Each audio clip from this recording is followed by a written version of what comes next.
Welcome to episode, I believe this is number 15 of the Brother Peel podcast. I am one of your hosts, O'Shea Duke Jackson. And today I'm with, as you guys know, the one and only Steve the Dean. And today it is his birthday. So happy birthday to you. I'm gonna try to do the shit you're doing. Birthday, fuck you. No, just happy birthday to Steve the Dean. How you do that You shit? guys talk to him all today. So you guys wish him a happy birthday in the chat. We really appreciate what he's doing here over here in the Brother Peel podcast. Steve, go ahead and introduce yourself and to the people and how they can find you. Also, Hey, how y'all doing, guys? Steve Dean Williams here. I am a dating and relationship expert. I am also here to help you guys build your businesses. So that's what I'm here for. And thank you, O'Shea, for the kind words. Okay, no doubt. Well, let's talk about this because we have a very, very, very interesting show. And we talk about a lot of Black community issues as it relates to men. Today, we're talking about Louisiana-based rapper Mystikal. Many of you, if you were an 80s baby, you know him. If you grew up in the 90s, from the No Limit when they had like Master P, C Murder, those guys. He did ended up at some point with Cash Money, but did most of his big time moving around and shaking with the New Orleans label No Limit in the 90s. Now, what ended up happening is he did come to Storm pretty good. He did really well, but then he ended up having some legal issues in 2003. Now he's kind of on the decline then, but what ended up happening was him and some guys had a hairstylist, and they said that it was consensual, but they pretty much forced the woman to have sex, oral sex. They videotaped it. The bodyguards, they went to jail, okay, for 6 years. He was registered as a sex offender. And then he also has some tax issues also. He was released early from jail. And then he had another incident in 2012. Him and his domestic partner, domestic abuse, battery, things of this nature. And then now this, where he is having issues on the run. Him and another guy and a woman actually raped a woman in Shreveport, Louisiana. Let's talk about this, Steve, because this is important. We have a Black man who has, if you see Mystikal on the street, it's him. What is going on, with guys like this who have access to women, who have access to the fame? Why do you think that people like Mystikal end up with rape charges when they could have sex with women, any woman they probably want? Well, just because you have sex with any woman you want, unfortunately, you can't have sex with all the women. And when you get with individuals like Mystikal, it kind of reminds me of Ezekiel Elliott for the Cowboys, my Cowboys. When you don't have much money, because I'm sure Mystikal didn't have much money coming up, and then all of a sudden, not only are you getting money, but women, and you get this ego and power trip where you are above everybody and you can just do whatever you want to do because you'll either be protected by the radio company or your lawyers and stuff. And what I'm looking right here is Mystikal pled guilty to sexual battery in an incident like you're talking with a hairstylist in 2003. He was sentenced to 6 years in prison, and he was released 2010, which was 7 years ago. But sexual battery. So this is not a oops, I tripped on a shoe and inserted myself inside you. This young man has some issues that to me go beyond the artist Mystikal. And like I say, you're right about Mystikal, but what we have to look here is not Mystikal the rapper. We got to look at more Mystikal the man, because it seems like I'll look it up. It seems like this is like might be some single mother stuff right here, man. Okay, let's talk about this, because we will always have kind of like in the Black communities, where people still kind of defend guys like, Mystical. And I'm not gonna, let me just kind of say this. When we have people that have sexual misconduct, like black pastors, you have people with sexual misconduct, like I don't know, like like a brother, not brother, but Umar Johnson. Now it's not rape in the case of Umar Johnson, but in the case that you have a lot of black people defending such people, the Pookie and the Ray Rays, I'm gonna try to stump you, because I'm gonna have somebody that's gonna come out and say, hey, at least one of those times this guy didn't do it. These bitches are lying on him, Steve. Okay. The chick that, somebody said in the chat, the chick that's lying on him or saying he raped her is probably some fat, dusty chick. And, there's no way that, Mystical did this. It's false. He has no reason to do this. Maybe he pled guilty for something because, the white man is trying to, ruin always a brother that's doing well. What do you have to say to these particular people who are going to say, you know what, I don't believe that shit is false? Okay. Again, we go back to Mystical of what he did years ago. Now, if we're talking with Mystical, let me see here. Let me see if I pull it up. Okay. So again, we're talking about Mystical, who had a sexual battery. He pleaded guilty. Now, hear what I just said. He didn't fight it. He pleaded guilty to it. Sexual battery. Now, if you want to sit there and say, well, this can't be Mystical, this can't be true, then you must be drinking the Kool-Aid also, because this is what is known as a pattern to the person or anybody who feels like he didn't do it. Now, again, if this was his first time happening, O'Shea, where he was caught and, he turned himself in, again, he was on the, it seemed like he was on the run, signed another sign of guilt. But if I didn't do it, let me tell you something. If it were me, and I'm sure it were you, and the woman came out, yeah, some big fat woman, you already know if it was a fat woman with me, that shit ain't real anyway. But some fat woman, some dusty fat woman was like, yeah, Steve touched me inappropriately and things. He moved the fat from my stomach and started touching me. You know what I mean?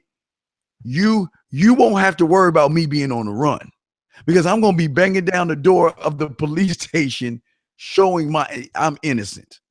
When you begin to run, that's a sign of guilt, number one. Number two, you've got to go back. Whoever said what they said, the question I have for that person, do you not understand that he pled guilty for sexual battery in 2003? Okay, let's do this. Let's do this. And shout out to everybody who's in the chat. Shout out to Irvin Jones. Thanks for the content. Appreciate you guys. If you guys are in here, thank you for listening to the podcast. We have a very interesting show tonight. Let's get the likes up on this. I really appreciate you. Let's talk about some behaviors that a lot of our black young men. Yes. And Mystical, by my own admission, he is not a young man. He's 46 years old. But we do have older black men with young nigga tendencies. And something that we got to talk about with you black men is this fucking group sex thing. And shout out to Minister Jeff. I know he did a stream on this earlier. What is up with you niggas? And, let's try to hit this at the same time. Stop the show. There's a little bit to me, and this is no diss to anybody in the alternative lifestyle community, but it's a little bit, quote unquote, I feel somewhat funny or a little gay for two dudes to be in the same room, balls all out, running a train on a woman. And this is like the second time he's been caught up. It's not like he's raping the chick by himself. He's doing this with accomplices. Now, here's the thing. The first time he got caught up, he's with two dudes, his bodyguards, right?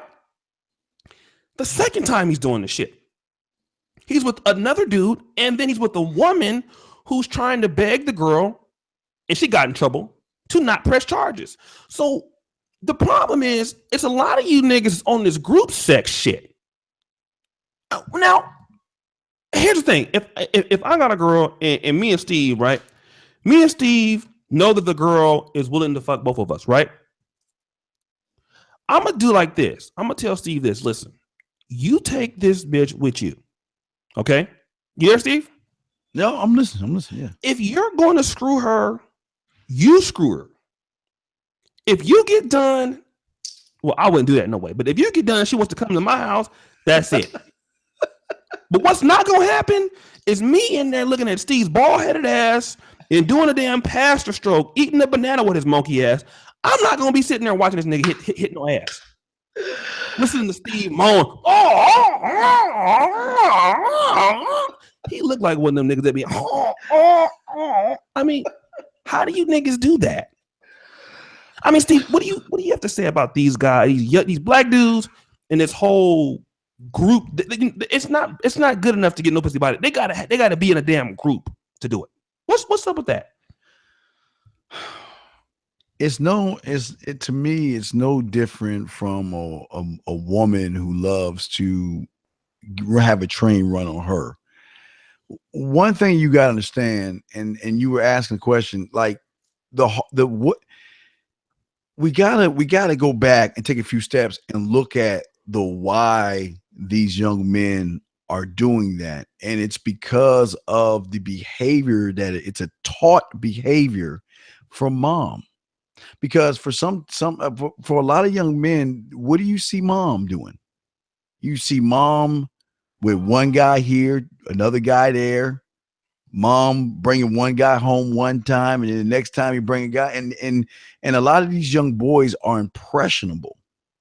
A lot of these young men are impressionable, and without the guidance of a real father or a man, again, they take on these tendencies. So again, I agree with you and stuff like that, but not to say, no, hear me out. Not to say, because I used to, be in that little style, going into the swinger thing, that's a whole different thing. But, but I can't say that I haven't done things like that. But what I'm saying is that this is a trend with our young men now, that they can't be by themselves. They got to be with other men to be able to perform. And that's the problem, in my opinion. Say it again. Say that one more time. The problem is that these young men need to be with other men to perform. Okay. And that's the issue. They need to be with their boys, so to speak. They need to, they need to be with their dogs while they fucking somebody in order to perform. Stop the show. Listen, 151 people watching. Do me a favor, you guys. Come like the video. We're going to take this into another situation because this is important for the topic. Let's continue to like the video, brothers. We really appreciate what you guys are doing by supporting us, by watching the video and things of this nature. But what we were asked for you is just to like the video as we were performing the podcast. Thank you. 34 people will just go over and like the video. That would be great. Let's talk about this, brother, because here we have not only Mystikal, though, right? And we gotta come back to him, but let's leave Mystikal for a minute. Okay. We have certain black men who have a lot of money who are putting themselves in bad situations. Shout out to Rob Parks Jr. Last year, Derrick Rose faced certain issues that he was fighting when he was having sex with a particular woman. Now, it was found out that she was lying, but what a lot of these guys will do is this. They know that a lot of these particular females would have sex with them, would do anything for them, right? These quote unquote groupies. And so what will end up happening is, like, let's say, for example, you're a superstar or whatever. You'll fuck her, but you don't really like her. You know what I mean? Like, you'll fuck her hella times, and then what you'll do is you'll tell her, she's like, well, Steve, I really want to be with you. You'll be like, well, why don't you go fuck O'Shea and 88 LaRon and Chris G. Now, she really don't want to fuck my musty ass, right? But then she comes over and I hit it, 88 LaRon hit it, JJ Redwood, we all hit it, right? And then she's trying to call you and trying to like be with you, but you like, yeah, I can't really fuck with you like because you fuck my boys, right? Now you done told this broad to fuck us. You know what I'm saying? Mm-hmm. But now because you was just pretty much playing with this bitch's emotions, what does she do? She feels some kind of way. She gonna go call rape, right? Yes. Do you feel that a lot of these black men who are coming from like abject poverty and they're getting these groupie chicks and they don't really want to deal with these chicks, shout out to the Thoron, do you feel that a lot of these guys are putting themselves in a bad situation because number one, they want to get their homeboys some pussy that their homeboys can never get with some of these fine bitches because they're still broke. And number two, they feel that they're untouchable, as you said earlier. Yeah. It's kind of yes to both of those things because you got okay. Think about this for a second, O'Shea. Now remember, in most athletes, basketball, football, I don't even know about baseball. They have these symposiums where they talk to you about the dangers of being an athlete and the dangers of having money and the dangers of groupies and be careful and watch out and all this other stuff. But again, like I said before, these guys think they're above the law sometimes. And what they got to realize, there are women out there that will scream rape or scream something to get paid. Because if you're making all that money, you then become a mark at that point, O'Shea. Mm-hmm. So it does happen. Let's do this. Let's put these black men who are listening to us in a state. Let's put them in the first person, okay? Because a lot of times we talk about on this show, a lot of these brothers are afraid of success, right? Afraid to make it because money and success comes with a lot of responsibility. And somebody makes a good point. Wealth has nothing to do with rape, power, and control does. Okay, well, learn how to spell, nigga. You had a good point, though. That nigga said wealth have nothing. Nigga, stop the show. Look at Drunk Pickle. Nigga, your writing is drunk.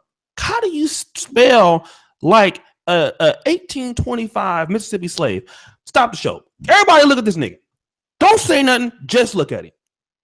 I'm going to say it in my slavery voice. Wealth have nothing to do with rips. Power and control does. Oh, Lord. Nigga, if you don't get your motherfucking ass out of here with your non-spelling ass. All right, back to the show. Listen. You there, Steve? Yeah, no, I'm just watching. I'm going to try to read too. You can't spell. Don't come in my chat room and you can't fucking spell. I hate that shit. These particular brothers. Yes.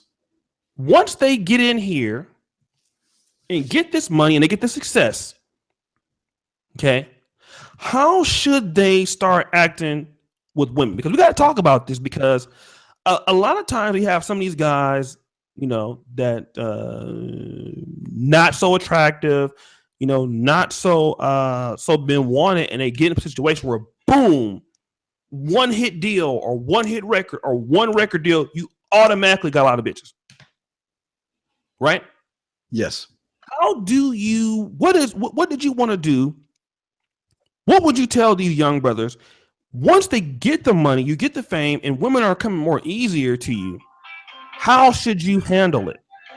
Cover your ass. That's the first thing I would tell them. I would tell them that you have to understand the nature of the beast. Okay. A lot of black men who get that wealth want to flaunt their wealth. So what you do? Say that again. A lot of black men who come into wealth want to flaunt their wealth. Okay. Why is that? Because they quote unquote want a ball. Because again, you see it on TV. They want to emulate what they see on TV, and they've all grown up to say, "Wow, if I got the money, I can make it rain. I got the bling. I got the shot, the grill, the gold necklace, and all that." They want to shine, what they have. So what they're bringing, so they're automatically bringing in the riffraff, the gold diggers, and everybody that wants it for their money. So the first thing I would tell these young men is dress down. I'm not saying dress sloppy, dress down. Stop showing people what you have. That's number one.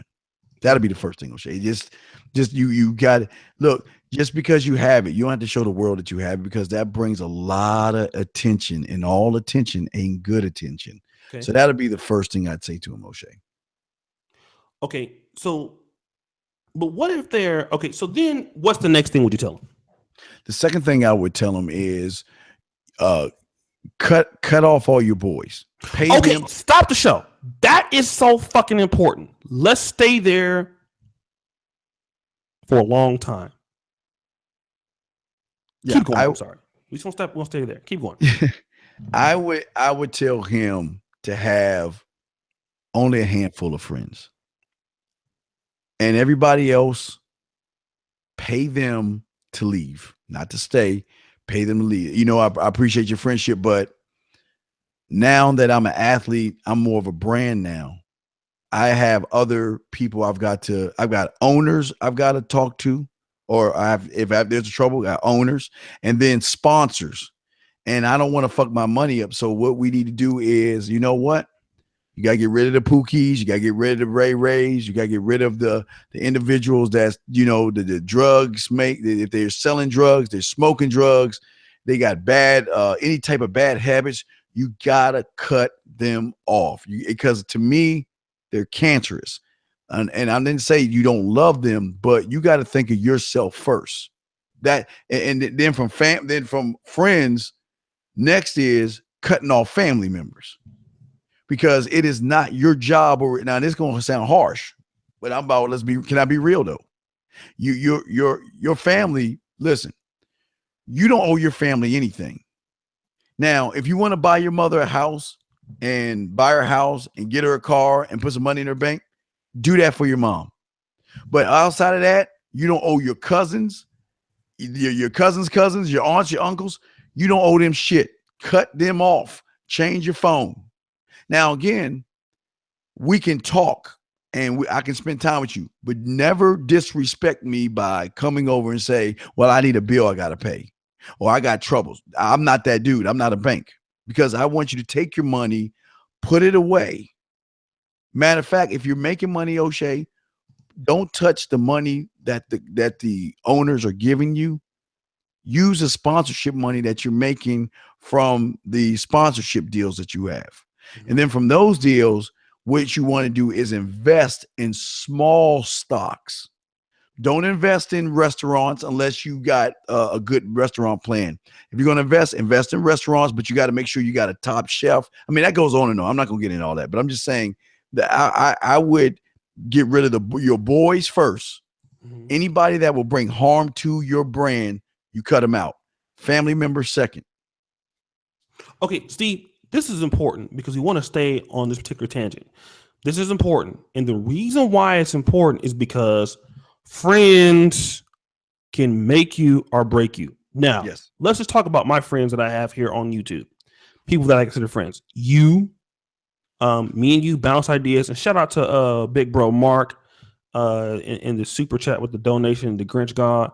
Mark is a real cool brother, man. He just took his daughter not too long ago to UC Santa Barbara. I'm praying for the best for her there as she's doing her education. My mom went to UC Davis. And then we also winner for shout out $10 for winner for 19. Let me talk about this, Steve. I have friends on here that I would call like-minded, right? Yes, sir. You, Dynast, I'll just use you and Dynast. 2 examples. You like business, I like business. We're bouncing ideas off each other, right? All the time, yes. Dynast is a Pan-Africanism that's about business, and that's why I only deal with people like that. And the other YouTubers you see, Angry Man, we're all about the same thing. If they see me doing something that is pretty stupid or dumb, that doesn't make any sense, I know for a fact I'm gonna get a phone call from Steve saying, "Hey man, what are you doing?" Mm-hmm. Hey man, hey bro, you're kind of getting off of your path, fam. Yes. Like what you're doing right now, I understand, but you're kind of like off of your path. And what I've noticed is people who care about you are going to do that. If they really like you and care about, they love you, they're gonna say, "Hey, bro, what you're engaging in right now is something that is diametrically opposed to what you're supposed to be trying to do." Yes. Now, here's the thing. The question I got to ask to Mystical is, when you're getting ready to rape this girl, what are these other two niggas with you? What the fuck are they thinking? Like, nobody in the room is saying, hey, bro, this shit right here you trying to do, we need to stop this shit. Mm-mm. No, we don't even. Mystical, are you fucking crazy? You are a rapper. You are $1 million personality. Yo, chill, man. I know you think this bitch stole 80 grand from you, whatever. But yo, let this bitch go, and we damn sure can't tape ourselves fucking this girl. That's bro. We can't. We're gonna lose it all. You would think he would have people around him that's like that. No. But what's the problem, Steve? He has what? Okay, this is what everybody in the YouTube and everyone listening, that he has what he's supposed to have. You are a percentage of the individuals you associate with. Say it again. So you are a percentage of the individuals you associate with. Okay. So who he associated with was egging him on, because, okay, think about this. Do you think you and I would want to be around someone that rapes women? Fuck no. Absolutely. We absolutely not. So let's say it was you, me, and Mystical in a room. Mystical started doing this. I would fuck him up. I'm not saying I could beat him, but I would fuck him up because I don't believe in that. Right. But see, he doesn't have anybody to say, Mystical, you shouldn't. Because most people, what they want are yes men. They don't want the, oh, you shouldn't, that you got the devil and the angel on your shoulder. They don't want the angels on the shoulder. They want two devils on their shoulder to agree with them all the time, even though they're doing wrong. So unfortunately for him, he is an example of being around individuals that are not in your best interest, because they're just as mud duck as he is, because they not only probably egged him on, but probably is a part of it. So he is where he's supposed to be at because who he's with. And that's like you're saying, this is why it's important to be around like-minded individuals, or individuals that push you to be a better man. Most young black men don't have that because they feel if they come from the hood and they grew up with their friends from the hood, and these friends from the hood was always at their side, that's fine and dandy, O'Shea. Absolutely. Be friends with them. But as soon as you start to fuck up, as soon as you go down the wrong pathway, you want to steal, rob, and I'm not saying all people from the hood do this. I'm just saying a different mindset. You got to go. You got to get the fuck out of my life. Steve, you make a great point, and let's kind of build on what you just said. There is something in black communities called street credibility. Now, I need to talk about that. It's very important to what you just talked about, because you said these brothers are still dealing with some of these same guys that they grew up with, that they knew. And we all know in the black community, there's a big deal about keeping it real, right? Especially a brother who comes from the streets, that comes from a bad neighborhood. What people don't know is in black communities, especially in urban black communities, if you come from poor areas, you have a lot of heavy weight on your shoulders to rep your hood, no matter where you go. I know dudes, man, that's in the military throwing up gang signs and shit. I kid you not. Just because, and these dudes are fighting for the country, dudes with benefits and stuff like that. But because they feel that they have some undying loyalty to the streets and they have to have street credibility, they're wanting to be stuck there because they feel that, even though you're living in Germany, in the military, or you have some obligation to, North Memphis or East Oakland or West Oakland and Acorn Projects. I got to keep it shit real. And see, here's the thing: when you have guys like Mystical, and a lot of guys, like Mystical or some of these athletes, let's be honest, they're not, some of the most book smart people. They're not, so educated. So when they get this opportunity to get out of the ghetto, it's really a once in a lifetime opportunity, you know? But the problem is you pick your poison when you're a rapper, because a lot of the things that you talk about, people expect you to live it. And we got to really talk about that with a lot of these rap guys, because even if you don't live it, right? Like even if you don't do what you're saying in your music videos, you have that kind of reputation to uphold. Yes. Now, even if you don't, nobody was going to agree with rape, right? But the thing is, you're going to have some dudes in your clique, yes, that will do anything: murder, kill, steal. And a lot of these guys, they associate themselves with these people because it builds their credibility up. Now, let's talk about street credibility, Steve. I know you're from the DC area. Yeah, DC, baby. Yeah.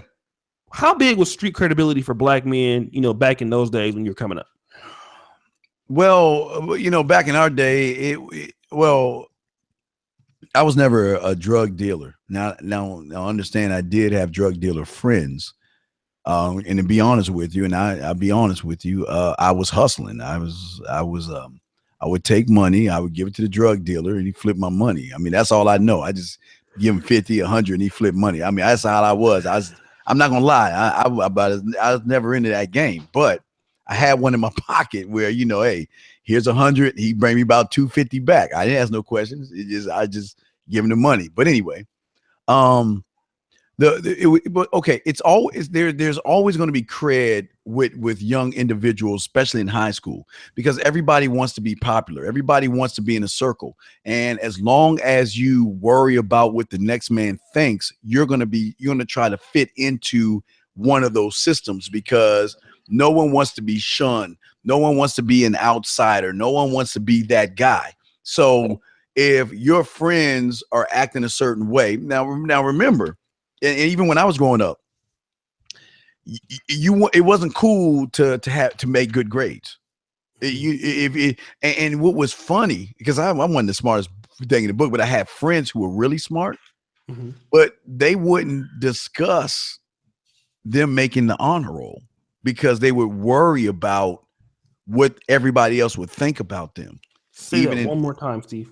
They would not talk about them being on the honor roll because they would worry about what everybody else would think about them, because they would get ranked on, joned on, that, all that shit, because being a nerd back then was a bad thing. No, it's not a bad thing, but people that really don't want to study, they feel stupid. You don't want to feel stupid around people. So what they would do is they would mock and laugh and things like that. So getting back to the main point is that everybody, especially in high school, that's why wearing Nikes was big. You didn't want to have them Payless shoes because you get talked about, or having the Guess jeans. Like back then it was Guess jeans for us, or the AJs, or the Mickey Mouse, because DC was all about go-go music and shit like that. But it was just a different place and thing, because the funny thing is, even though I lived in a upper middle class area, I'd still hang out with, again, I'd hang out with everybody. I didn't care, because I based everybody on how they treat me. So, I would hang out with the ghetto guys and the motherfucker drug dealer. I wouldn't hang out with the drug dealers as far as passing out drugs, but we'd hang out, play video games and all that other shit, but I was never one to tell somebody how they should live their life, and I never allowed anybody to tell me how to live mine. So we had that mutual respect, man. Okay, let's do this. I'm going to go into some controversial things here. So for those who are uncomfortable, maybe you need to leave this particular show. This show is already unmonetized, so the video would get disapproved anyway. So the Grinch God, danger, watch yourself, shake that ass, tell him that I had consent. He's stupid. You guys do me a favor. 209 people watching right now. And let's go. And I need 100 people to like the video. I really appreciate you guys. for your patience tonight. We have a really good show. We're going to talk about some really controversial things going to the remainder of the show. So if you're here, go over there and hit the like button, you guys. For those people who are on the Patreon, go look at the draft of the How to Stop Simping in 24 Hours ebook. It's already up there. You guys can look at the first 10 pages. I have that up there right now. So continue to go ahead and like the video. I really appreciate you guys here. Now, Steve, we got to talk about certain aspects of rape. Okay, because you have the what is statutory, which Mystikal has never been accused of, but you have that where you have a brother who sleeps with a woman or a young woman that's underage. So we, and to be fair, there are some states that have different ages. Some states are 16, some states are 18. Now in Poland, the sexual age is 15. So it's pretty low here. And then you have the brothers who rape by forcible entry. So here's the thing. The law says that there are situations where you could be having sex with the woman and she could be like, oh my God, it's so good. It's so good. And she says, okay, stop. And if you do another stroke, it's rape. Yes. Okay. Now, we also want to come from the vantage point that a lot of, some guys say this. Well, listen, a woman can call rape on a man, but, this particular woman, she knew Mystikal. She knew his, MO. Why do these women put themselves in situations where they're going to be around guys like Mystikal? Like, I understand that Mystikal is capable of something like this, but why do these women put themselves in situations with men who are capable of raping them like Mystikal when he has a tendency to do this? Now, the controversial question I want to ask you, are some of these women putting themselves in bad situations that may lead to them being taken advantage of or possibly raped? Absolutely. Okay, I have daughters, so let me give you an example. Okay. My daughters, I don't. They dress. They good thing they try to emulate their mom because their mom doesn't dress whorish or like a slut. And I'm not saying if you dress like a whore or a slut that you're asking for it. Okay. But again, like the guy who has the money, you're drawing unwanted attention because to some individuals, they will see you dressing with your ass hanging out, half shirt, your titties popping out as that, that you're looking to get fucked based on how you're dressing. And again, I'm not saying that's the rule, but I'm just saying how guys view that. And here's the thing. Women know this shit, but their need for attention and their daddy issues that they have are so great that they get in that situation. They want to play the game. Then all of a sudden, when they realize, oh shit, I'm really in this, I don't want to do it now. You're talking about an individual. These young men are horny, and I'm not excusing them for anything, but let's think about this for a second. If I tell you guys, let's go to Crystal Lake and you see a fucking sign that's full of blood on it, you gonna go in there and go sleep? If you do, you going in at your own peril, meaning that these young women know that these guys want to fuck. They know they want to fuck. And putting gasoline on a fire is wearing all these tight clothes. Again, that's their right. I'm not saying this, they don't have the right. But when things like that happen to them, again, rape is a bad thing. But for me, how can I feel bad for the choices that you make? Because you're putting yourself, that's like me putting stakes around my neck and going into a cage of lions and then blaming the lion for eating the steak because I got it wrapped around my neck. Come on, man. And then I'm not saying, listen, and again, I'm saying from what Mystikal is doing is a bad thing. But for our young black men, who get in these situations with these women, I gotta gear it towards the woman putting themselves in the situation more than the men, because you're going in the lion's den with stake around your neck, expecting the lions to be grass-eating lions. That's all I'm gonna say with that. Let's talk about this, because here we have. Let me stop the show real quick, because I really got to talk about something for personal experience. Okay, you know, I live in Poland. Everybody knows I live in Poland, right? Poland is a place where alcohol is very strong. The Polish people are known for drinking alcohol. One of the things that I told myself here is that you will find drunk women often. You will find women, Jeff, I'll get the link in a minute. You'll find women all drunk and staggering sometimes, shit like that. I didn't even know Angry Man was here. Yeah, Angry Man's so here. Here's the thing. How long you been here for? He been chilling. Just look at him. He's just sitting there listening. How long you been here for, dog? Talking, dog. He been for a while. So that's a few minutes. He been here for about 30 minutes. Stop lying, Angry Man. 30 minutes? How long you been here, Angry Man? I've been here for probably about 10 minutes, something like that. Damn, I didn't even see you. Oh shit, Okay, shout out to Angry Man. I'm gonna let him get on this. Yeah. Let me ask Angry Man this. Okay, women like to say, they will drink alcohol or use drugs, and they will get inebriated, intoxicated, and things like this. Or they will say, "Oh, I don't remember what happened. This particular guy, Steve the Dean Williams, he molested my ankles and stuff like that. He licked my kneecaps from the back when I was asleep.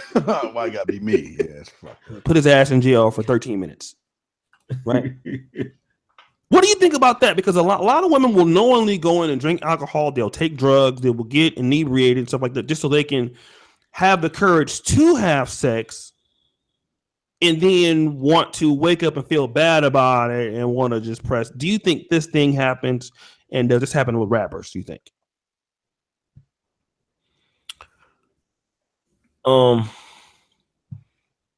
It's a messed up situation because we have like a rape culture. So we have a society that kind of incubates that type of thing. Mm-hmm. What do you when you say rape culture? Can you be more specific? Like we don't like.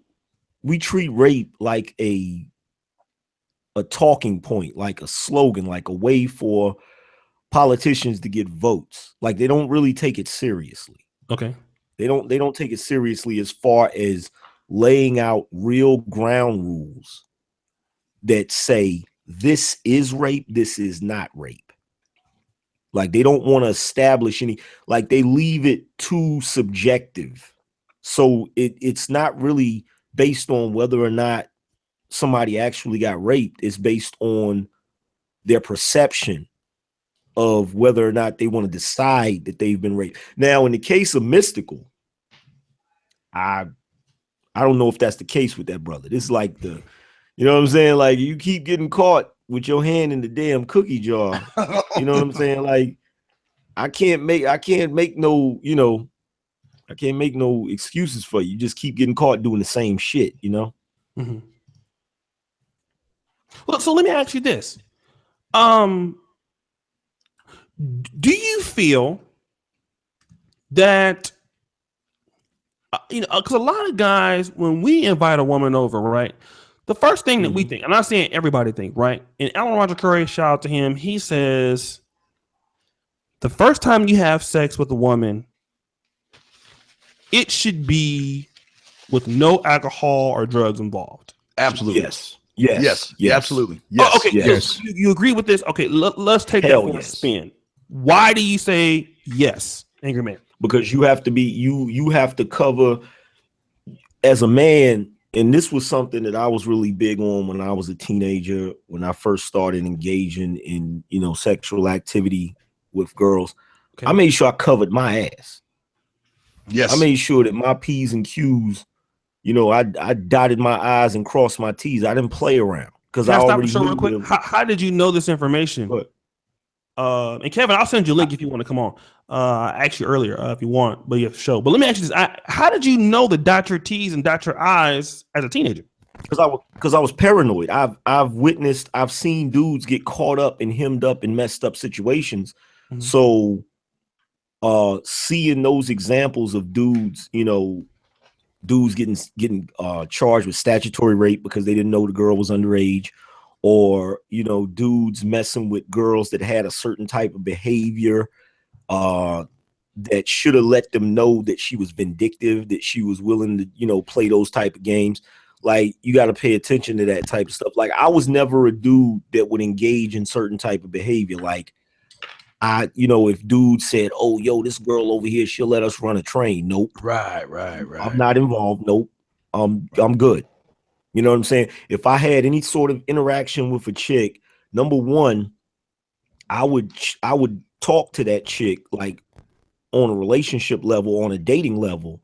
Mm-hmm. I made sure I got a feel for who she was and what she was about before we even entertained that type of shit. And if I saw like certain signs that were red flags, like she could be standing right there offering it, and I'll be like, "Nope, I'm good." Can you tell me the signs? What are some signs that you would see? Like if you like drastic changes in behavior. Oh yeah. Drastic changes, like going from hot to cold in 1 second. Going from hot to cold in 1 second, or her talking about situations like, when I was younger, I got nope. You know what? Red flag. Yeah. When I was younger, I got molested, or let's talk about that. Let's talk about that just real quick. I see Jay Miller speaks out. Shout out to him. Jay Miller, man, is a good brother. Thank you for the donation that you sent that I'm going to send right back to you like I always do. Appreciate you, fam. Talk about those real quick. We'll go to ABL. I know Minister Jap was trying to get on. Jap, I sent you the link, so just do that. But let's talk about that. I was raped when I was young, because a lot of guys hear that and we don't really like fall back from shit like that. Can you talk about that real quick? Yeah, if you got to ask yourself this serious question, because this is not about, as a young man, this is not about you worrying about being politically correct when you're going over this in your head. When you're going over it in your head, you got to ask yourself serious questions. Like, the first question you got to ask yourself is, did this chick really get molested? If she did really get molested, why does she feel comfortable enough to tell me about this? And at the same time, is she doing this for attention? If she's doing it for attention, whether she actually got molested or she's just making it up, the fact that she's willing to come and tell you that happened, which is a very personal thing. That's a very personal thing that you don't really just share with anybody. To tell you that, you got to wonder, why is she telling me this? And what is she going to tell the next nigga after she interacts with me? Ooh, say that again. What is she going to tell the next nigga, or her mom, or her dad, or whoever the hell will listen once she interacts with me? Can you say it one more time? Because I was so cold. I just need these niggas need to hear. What is she going? You got to think. What is she going to tell the next person about your interaction with her? What's she gonna tell me? She gonna tell him that, I was with this guy, and he was a little rough, and he was no. And that's another thing too. Even if I've went through and checked all of the boxes, said, okay, this girl is straight or whatever, I'm not engaging. I never wanted to engage in any type of extra shit. Like, if she was like, choke me, no, I'm not. Not even, nope. Nope. And I was so paranoid about it. Look, dude, I was so paranoid about that type of shit because I know so many dudes that got accused of shit like that, and I know that it didn't happen that way, because later on the chick would own up to the shit and say she just did it to be vindictive. So there's been numerous times I've seen that shit happen and play out. So I'm not even gonna front. Like, anytime I had a sexual interaction with a chick when I was a teenager, I was terrified. The next 24 hours, I was terrified. I was traumatized. I'm dead serious. I'm not even joking right now. Like, I was terrified. Like, I would be that nigga. I made sure I called the chick the next day. I didn't want to give her no reason to be like, oh, this grimy ass nigga, I got a trick for him. Nope. Nope. Okay. Let me do this. That's some good call, some good game, man. I think we all been in a situation before with, because you don't want to be fucking people and not calling them back right away because they get mad and return their calls and shit. And especially if they fat bitches, man, you got to really be. But anyways, that's let me go to Anthony Bryan Logan and Mr. Jap. He's coming on too, so we'll have a pretty full house. So shout out to ABL, man. I got the ABL cut today. ABL, what's your opinion on on this? What's your input that you want to put on the conversation so far from what you've heard? It's a lot of good points being made, but in the case of Mystikal is an idiot. How do you go to jail for the same crime that you're being charged of right now and you on the run? What are you thinking about? Like, what kind of thought process did you go through? See, look, if it was me, if I was Mystikal, and on top of that, you a celebrity, I'm thinking, okay, I got to take extra precaution with anybody that I'm with. I was hearing a guy named Romany Malco. He was talking about how he does his situation. He never been locked up or anything like that. He's just a regular celebrity. He's been in a few movies and stuff like that. And he was saying that any sexual encounter he has, he records. He records the entire thing from beginning to end because he doesn't want anybody trying to trap him up. He's over in LA, and you got women that are there for the express purpose of trying to get a guy into a compromising situation to be able to extort money out of him. So that's part of the whole hustle. But if you got it recorded from beginning to end, and he also had him like sign non-disclosure forms, consent forms, all that kind of stuff. You got to do all of that. It may seem like it's kind of like formal, it's cold or whatever, but at the end of the day, you got to protect yourself. You got to be able to protect your brand. You got to be able to protect your money. I don't know if he got kids or whatever, but they probably depend upon him to be the breadwinner to provide for the family. And meanwhile, you out here like living as a teenager in the hood. You can't do that kind of stuff when you are a famous person and you already been in jail for the exact same crime. He's a registered sex offender. So you got to take extra precautions in these situations. So I can't call him anything else other than an idiot. I definitely agree with that. Kevin, welcome to the show. I know you have a show in a minute, but yes, sir. Welcome here. What's your whole take, man, on this Mystikal thing? Angry Man makes some great points. Steve making some great points. What's your ideas on all of this? Well, I agree with ABL. The guy's an idiot. You've already got twisted up, and I understand his story. But why he decided to rape a woman over an $80,000 debt, you already served the time. You got people watching you right now. I mean, there's not that. I mean, sex can't be that worth it. You got to have some dick control, even though they my damn word. Yes. Bottom line is, look, women know that you get men who have money or power, you already got a target on you. When I went to OU, I had fraternity brothers that played on the football team. Those dudes were targets. And chicks and women would come in all the time, offering sex, offering this trains, offering this. Man, I avoided that stuff because they went around and changed the story. As soon as somebody found out, you could possibly be up on charges and ruin your entire life for what? Some pleasure? No, man, it ain't worth it. And we hear it all the time, so there's no excuse for it, in my point. This ain't no excuse. Okay. Great points. Let me do this. 253 people watching. You guys know this is like the Steve the D birthday bash, if you will. So while you're liking the video, I would like everybody in the chat, okay, because today is Steve the D's 69th birthday. In dog years, yeah. So happy birthday, man. Thanks, brother. Yeah, so we want to so everybody, let's wish Steve the Dean happy birthday in the chat. He's really been really helping us out here in the Black manosphere, and he's kind of hard to get along with on these podcasts and shit. No, I'm just playing. Resident Coon, huh? Yeah, no, Resident Coon. No, Yeah, he's cool, man. I muted myself. So we want to, you guys, wish Steve a happy birthday, okay? Because he's a good brother. So let me also do this, you guys. Get the likes up here. I'm trying to get Minister Jap on. Okay, I think I got him now. Okay, all right. So Jap, about to send you. So you guys keep the likes coming up on the video, okay?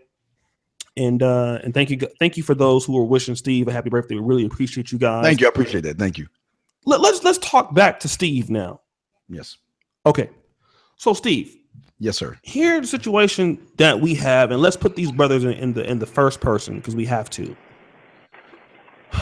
These guys. So we already talked about. Somebody got some damn. Who's that? That's Jap. Okay, that's Jap. You put Jap on mute real quick because he got all kind of. He got the window seals and shit, and he got all kind of air conditioning in the car. Light skinned niggas come in here fucking up shit. They want everybody to know they here. Yeah, just roll the windows down. Shit, I got my nice jean jacket. Fuck this black ass nigga. All right, listen. So you got. See, ABL, don't be laughing at that. You supposed to be a conservative Republican, man. Don't laugh at the curse words, nigga. You fuck around and lose your fan base. Okay, so check this out, dude. A guy like Mystikal, gets a second chance. Yes. You get redemption. Yes. Right. How is a guy like Mystikal not learning from the first mistake? Because you get one. In life, you might get two mistakes. How are you 46 years old? Like ABL said, how do these guys still make the same mistake? It's not a mistake that they're making. That's the problem. It's not a mistake. It's a choice. Dumb choice. I always say this: touching a hot stove is a mistake. Doing it twice is a choice. You say, okay, let's hypothetically say that he learned his lesson. Okay. But if he does it again, he chooses to do it again. Because I tell you this much, I'm not going to touch a hot stove twice. Okay. If I hit it by mistake, that the heat and fire from that is going to send some waves to my brain telling me don't touch that when it's hot. Same thing with him. Now again, you have other things. You have the fact that you have him doing it the one time, but remember the people you associate with, they can be just as bad as a drug than you. It's like if I'm a crackhead, okay? Let's say I'm a crackhead, okay? I'm all cracked out, got cake on my lips and shit. I'm cracked out, and I go to jail and stuff. What would I be doing in the crack house with it, hanging out with all the fellas on the panel? They my crack buddies and shit. I'm like, hey, I just got out, man. I'm clean and I'm sober and oh man, life is great. And then Jap like, hey, Steve, you need to try this new crack rot. Look at Angry Man over there smoking that shit. Angry Man over there shaking his shit. Kevin over there lighting up his shit. ABL be like, yeah, let me get some. You think it's gonna force me to? It's gonna pull me back in to the situation. It's not just the friends, but it's the push that's going to put him back in. Not only his choice, but the individuals he hangs out with. That's why when you get out, you got to get out and cut everybody else off, man. Okay, let me go to Jap because Jap made it, and it's a good point, and I'm going to actually come with the counterpoint on what you said. Let me get to and shout out to Charles Faulkner in the chat. You guys keep the lights coming. Jap, you made a video about Jap muted this, Mr. Jap, and he's still there. Let me see. He's muted. Yeah, no, Jap. He got look at his lips and shit. Look at that. That's that pretty boy shit. Y'all see that here? I ain't doing all that. I ain't doing all that. Hey, Jap, man. I'm talking about Jap is doing that shit. Look at him. He got that light skin face and shit. Look at his ass. Hey, man. Hey, Jap, man. Take yourself off of mute, nigga. You're mute. You're on mute. You too busy in the mirror and shit. Yeah, look at him. You see that nigga? Okay. Y'all hear me? Yeah, we hear you. I thought you muted me. I did because all that goddamn water in the background, nigga. You a damn. Oh yeah, man. So I'm out here, man. I'm in the trenches, man. Doing my field research. Let me ask you this, dude. Why does the black community? You made a good point, man. The black community, they like to protect people like Mystikal, man. It's a lot of criminals that black people protect. It's like we root for the underdog no matter what it is. You know what I'm saying? A murderer, we saying free him. We say free Big Meats. We say free T.I. When we seen T.I. get caught with grenades, silencers, and all that, in the neighborhood, we still look at them as folk heroes. You know what I mean? And like I said in my show, it's a lot of fucking rapists in the black family, and love for these motherfuckers. You know what I'm saying?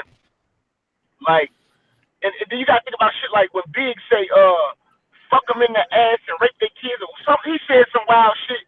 You know what I'm saying? Ain't nobody turning a blind out of that shit. Like, rape is kind of like real nigga shit to black people to a degree.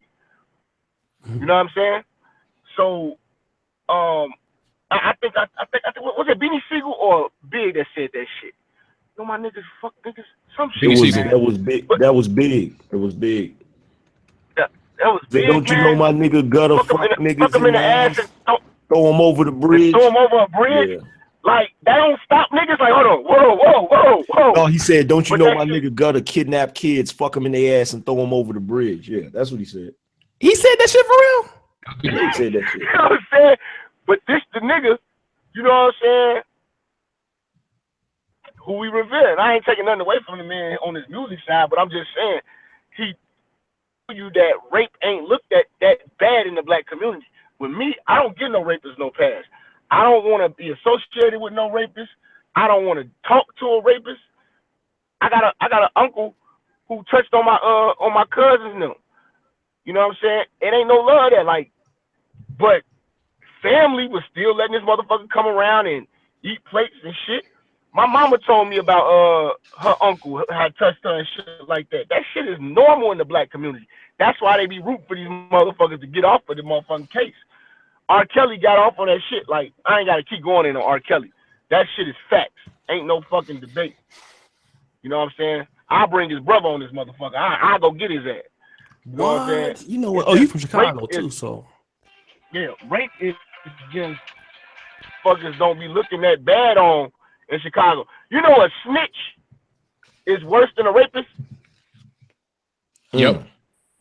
That's crazy. Like, wait, say that again. Say that again, bro. Say it again for these niggas. A snitch is worse than a rapist. Wow. That's true. You don't see niggas turning up. You don't see no niggas turning up on rapists or try to defame a rapist.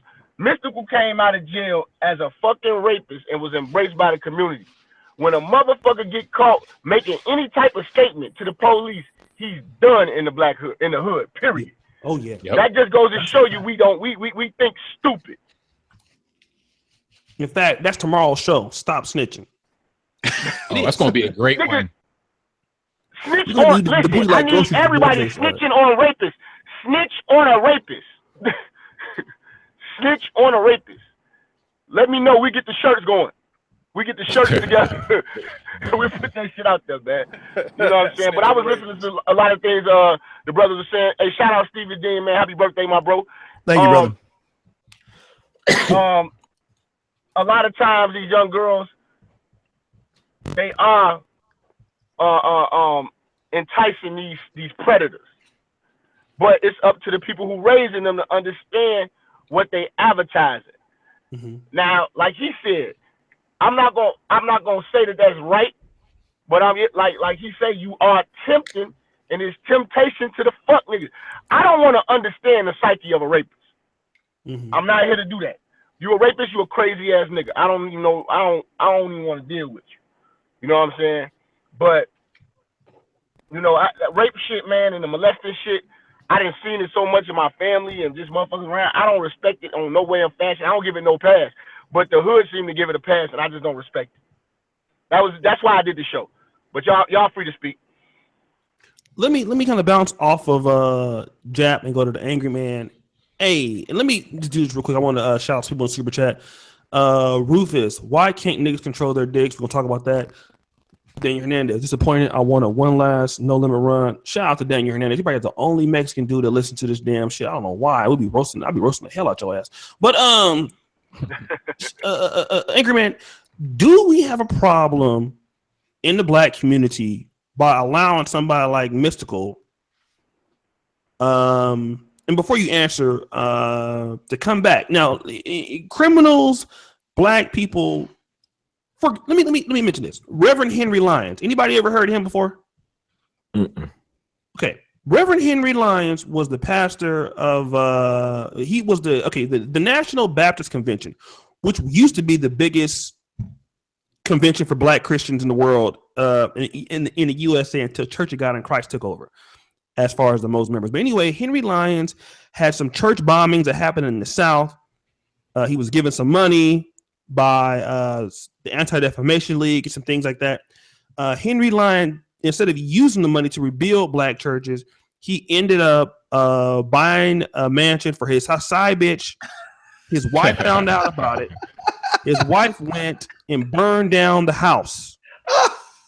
And then his wife went to jail. And then by her burning down the house, he got found out for embezzling money. Reverend Henry Lyons goes to jail for a few years.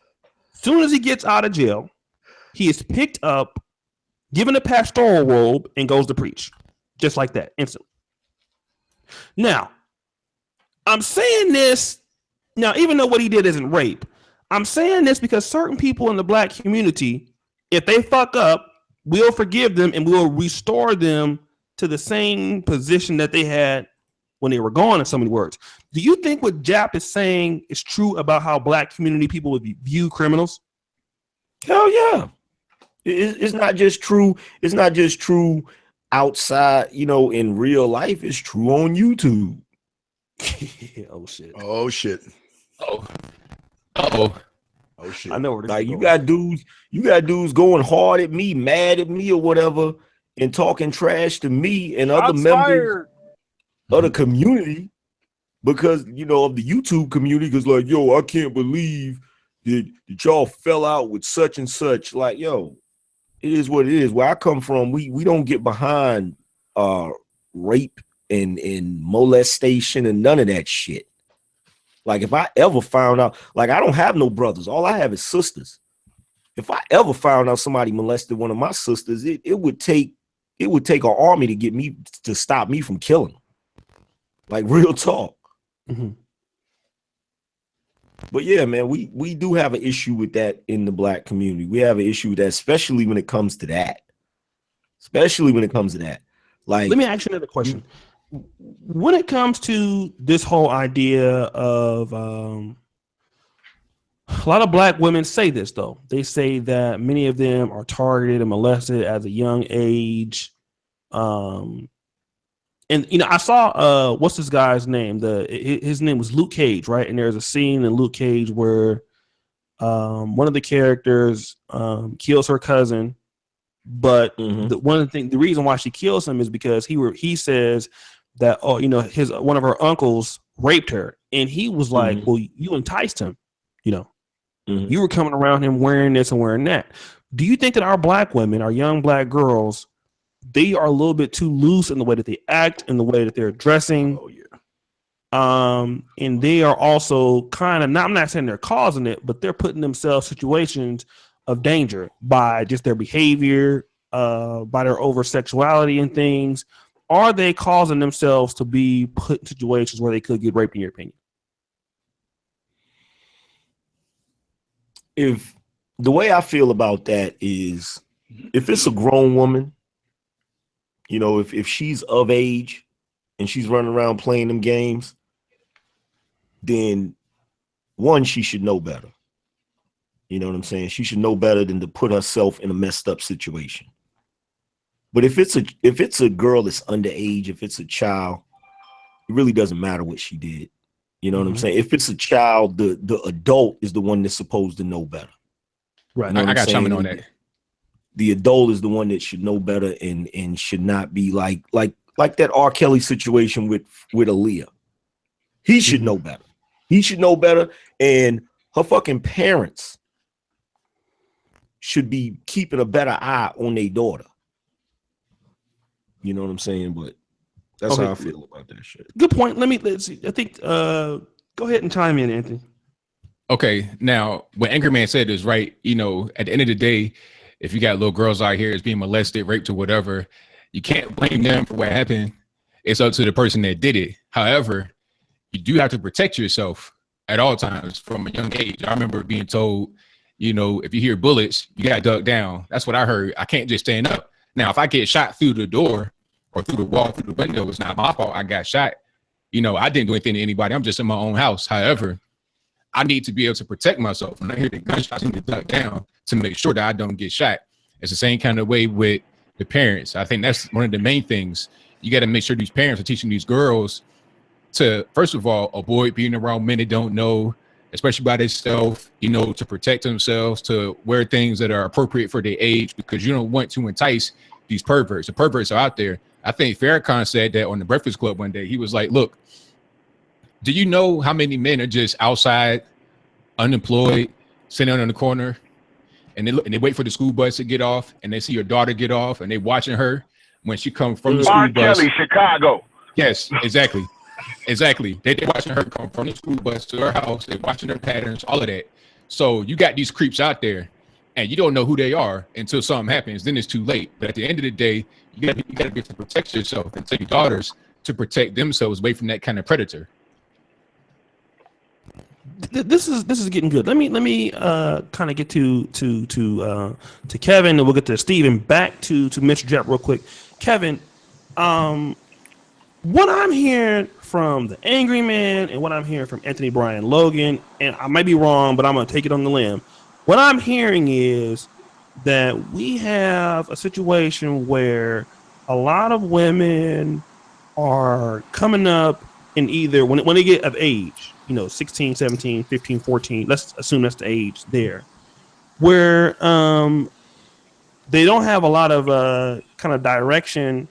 They don't know how to pick the right men. They are wearing things that are inappropriate, and then they're hanging around people who are really predators. And how much of this is at? I mean, these things. We have a single mother problem in the Black community.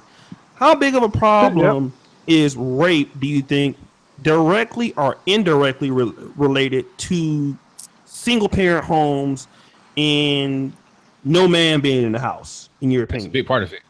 Big part. I think it's huge. I mean, whether they want to hear it or not, coming back to these single parent households. Okay. These children weren't born as a product of being planned and loved. They just happen to be having a baby with the nigga they fucked, and most of the fathers ain't even with the mama by the time the baby's born. So you got mama out here, daughter's friend, trying to dress like the daughter, daughter's dressing in an over-sexualized way. We know that you got young girls getting plastic surgery right now. And then you take them around in our community. Here's what we were about to go down the subject, but we veered off of it. I'll just say it as a Christian, we have a lot of the rape gets overlooked because it happens right there in the church. Say it. Yes. You got pastors pimping their congregation. I was on the men's ministry, and I had to coach these men and say, look, you're gonna have these mothers and these young boys, they're gonna start throwing coochie at you left and right, because that's the first time they didn't seen a man. This next time these guys didn't seen a man. So if you're a man and walk into a church, it's free pussy on deck. And no one's gonna call you to task because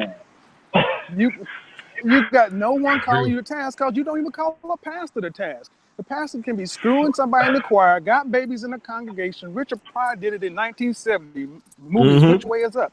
We don't call this shit. And then we wonder why it's a twist. Yeah, it's a twist. And here's the thing. Now, we call it out when the women are getting touched. But the boys, we don't even say nothing about them. But I know just as many dudes, if not more boys, have been fucked by pastors. My cousins. The show. Have been fucked by pastors. There you go. Go ahead. I know that's deep and we avoided it. Go. Eddie Long. Go, Amy. Oh, well, even before that. Go ahead, Ingram. We're going to go to Steve, and we'll talk about that. I was going to say that's one thing that never gets talked about is the boys that get molested and raped and shit. Nobody ever talks about that. We're going to talk about it right now. Let's lead into that, and then we're going to go to Steve and then Minister Jap. Because Minister Jap over there having a coma, he's like, I don't know if he caught the Holy Ghost or whatever, man. He might got my man said, go to the church's pussy on deck. You know I'm about to cook. Oh, yeah. Look, ready. Okay, let's do this. Let Jeff handle that. But here's the thing. 19... 1970s, there was a pastor in the Los Angeles area, very prominent guy by the name of Reverend James Cleveland. Anybody heard of him? Yes. I think I've heard. Yeah, he got the choir, ain't it? Yeah, Reverend He got James a real big. probably. Yeah, the gay guy. Oh yeah, well, I mean, God, my grandma. I mean, you, Reverend James Cleveland is like, I don't know who's like the NFL's leading rusher. You know, in the Smith of gospel music. No, seriously, Yeah, you can't back there sing with- gospel without saying James Cleveland. Like he was back there with Shirley Caesar and all that. But he was big. He was even bigger than them. Yeah. But James Cleveland produced Aretha Franklin's Amazing Grace and sold 4 million albums. James Cleveland had a little dirty secret, though. Besides being a very talented choir director, James Cleveland was a closet homosexual. Not only was he a closet homosexual, James Cleveland gave one of his stepkids, Christopher Harris, HIV. Wow. The guy was only like 15 years old. The reason why we know this is true, he sued James Cleveland estate after James Cleveland died and won. Now, we got to talk about at a certain point. Now, I'm going to let Steve weigh in on whatever you want to weigh in because it's his birthday. Well, I want to weigh on the chick thing. You want to get on this one? Yeah, just the woman thing real quick. Then you can move to the next question with the next guy. I just want to say this about real quick. If we posted a sign on every corner in every city around the world saying that men just want to fuck to these women, they would bypass that shit. They wouldn't even care because a lot of these women, and don't get me wrong, they're attention whores. They don't dress nice for themselves. They dress nice for attention. They don't wear makeup and weave and all that shit because they want to feel good about themselves. They want attention. And the last thing I just want to say on the part, see, there used to be a time where if you even got pregnant, they would ship your ass to your aunt's house down south. That's how embarrassing, how embarrassed it was to even do things like that. Absolutely. So, but that's when you had a father in the household because the daughter, it was a representation of the dad. But because mom, we don't have that in there now. There's no threat to, be shunned because a daughter with a baby was a bad look in the neighborhood, a bad look on the family, and a bad look on their family values. So I just wanted to say something on that real quick, because I wanted to get on that. But please go ahead, sir. To piggyback off Steve, man. Before I got on the chat, I heard Steve say something about he has daughters. I never knew he had daughters. And what he said was his daughters emulate their mother, and their mother is not a whore and don't dress like a whore and doesn't do all that provocative shit in public. We got a bunch of women who emulate. Their role models are Nicki Minaj, Trina, Beyonce, Love and Hip Hop, Beyonce, and shit like that. And I would like to see Beyonce clean it up because Beyonce is a married woman. But with two girls, she's going to have to clean it up. But I know that's how she make her money. But at the same time, though, when a woman, when a daughter is emulating a mother, a Claire Huxtable type of mother, you don't have that type of shit to worry about. But when the mother is this provocative ass whore you met with lace stockings and shit like that when you met her and you got her pregnant, and she's still running around here, your daughter is going to follow that same suit. And that's why I told motherfuckers, this ratchet shit is a legacy. It's inherited. They keep passing this shit down because who they want to be like. I done seen girls, like girls who don't have weave, look at their mother and say, "Mommy, I want my hair like yours. I want to dress like you," because they think it is glamorous. Not knowing when they mama hit the street, niggas spin the block, come back, pull up, and they holler at their moms. You know what I'm saying? And it's fucked up. It's fucked up. You know what I'm saying? To have that feeling. Like, I had the hot mom growing up. I hated that shit. Preach. I hate that shit. You know what I'm saying? Like, seriously. But, like, it's different because I'm a man. But if I was a fucking girl, like, me and my mom would probably be competing. You know what I'm saying? Yes. You know what I'm saying? Like, and that's the envy and shit that happened between these girls' relationship because they're like, yo, my mom gets all this attention just because she walks. And Like, I used to go out with my moms, and people be like, "Is that your girl?" My mother looks young, and my mother's beautiful. Mm-hmm. So it's like, damn, you know what I'm saying? Damn, you're her son? Yes, this is my fucking mom, nigga. I used to turn up on niggas all the time. You know what I'm saying? So I can only imagine having a hot mom as a girl. Cause then niggas would come up and be like, "Oh, both of y'all fine." Woo, woo, woo. You know what I'm saying? It's different. You know what I'm saying? And then you got the mom trying to be, you know, best buddies and chummy chum with their daughter, and they going out to the club. Man, I told y'all about stories. I done went out to the clubs and I met a chick and she was with her mama. And the bitch was only 18 in the club, lied to me, told me she was 22. She was in the club. I sent her mama and her a drink. She every bit of 18, fresh out of high school. But she running around with her mama like they besties. So, I mean, it's just different. I'm glad Steve touched on that. If the young girls had something to look up to that wasn't a whore, we wouldn't see it as much. You know what I'm saying? They can look down on whore shit. That's why I slut shame. Every chance I get, I shame a slut. Preach. You know what I'm saying? But, you know, I got to get up out of here, brothers, man. Appreciate y'all having me on the panel. I'm going to be listening in, man. Salute to all y'all on the panel, man. For real, man. Much love. Right, let me get that. Much love, Jack. Jean jacket Right, peace. player. You know, I want to style too. Shit. Shout out to Mr. Jap. Let me get over to ABL. We'll get to Kevin and we get back to Ingram. ABL, what's your point about what's your take on some of the things these brothers are saying? We're gonna get to that after that. We're gonna get to the boys who are molested. Nobody talks about. But let's get to you, ABL. What Jack was saying was right on. You know, a lot of these women, you know, they have children. They young minded still. They want to go out. They want to party. They want to dress provocatively in front of their children. Now you get the girls. She's starting to become, you know, slightly developed a little bit. She's trying to like present herself to be older. She might be 14, 15, but she appears like she's 18 or 19. And then she's looking at her mom and the way she behaves. Now she starts taking on that same behavior. And these girls, I seen what's that show? Scared Straight. It was this one girl that was 15 years old talking about, well, you know, I met this guy, and the way she was talking was like she saw an older woman do it, and the way she was looking was like an older woman, but she was very young. You could tell by how she was talking. She sounded like she wasn't all the way, you know, an adult. She like a little girl, but she looked different.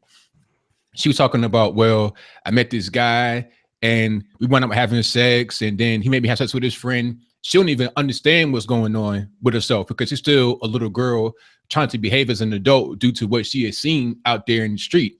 These girls, they get lost at an early age. They get put on drugs because they're like a shell. They're like an open book. You could pretty much tell them anything because, again, they're children. They are not adults. And you got menace out there that'll take advantage of them. So these girls need to be protected away from that. And you're not having that right now in the Black community. Like my man said earlier, like what Jap said earlier, the rapist seems to be praised. Look at Mystikal. When he came home, it was like, welcome home. And now they're saying, oh, he didn't do nothing. You know, free Mystikal. You see, these are the kind of men that invade the Black community, that are predators of the Black community, and take these little girls and put them into prostitution, put them into drugs, and then half of them don't even live to get past their 21st birthday. You find them chopped up behind somebody's garbage can somewhere. Then everybody's going to ask, well, what happened to, you know, X, Y, and Z girl? It's because of the men that's in the community that you're not checking. It's because of the way she was raised, without anybody to protect her, and without a without a mother figure to look up to as to how to behave as a woman. Mm-hmm.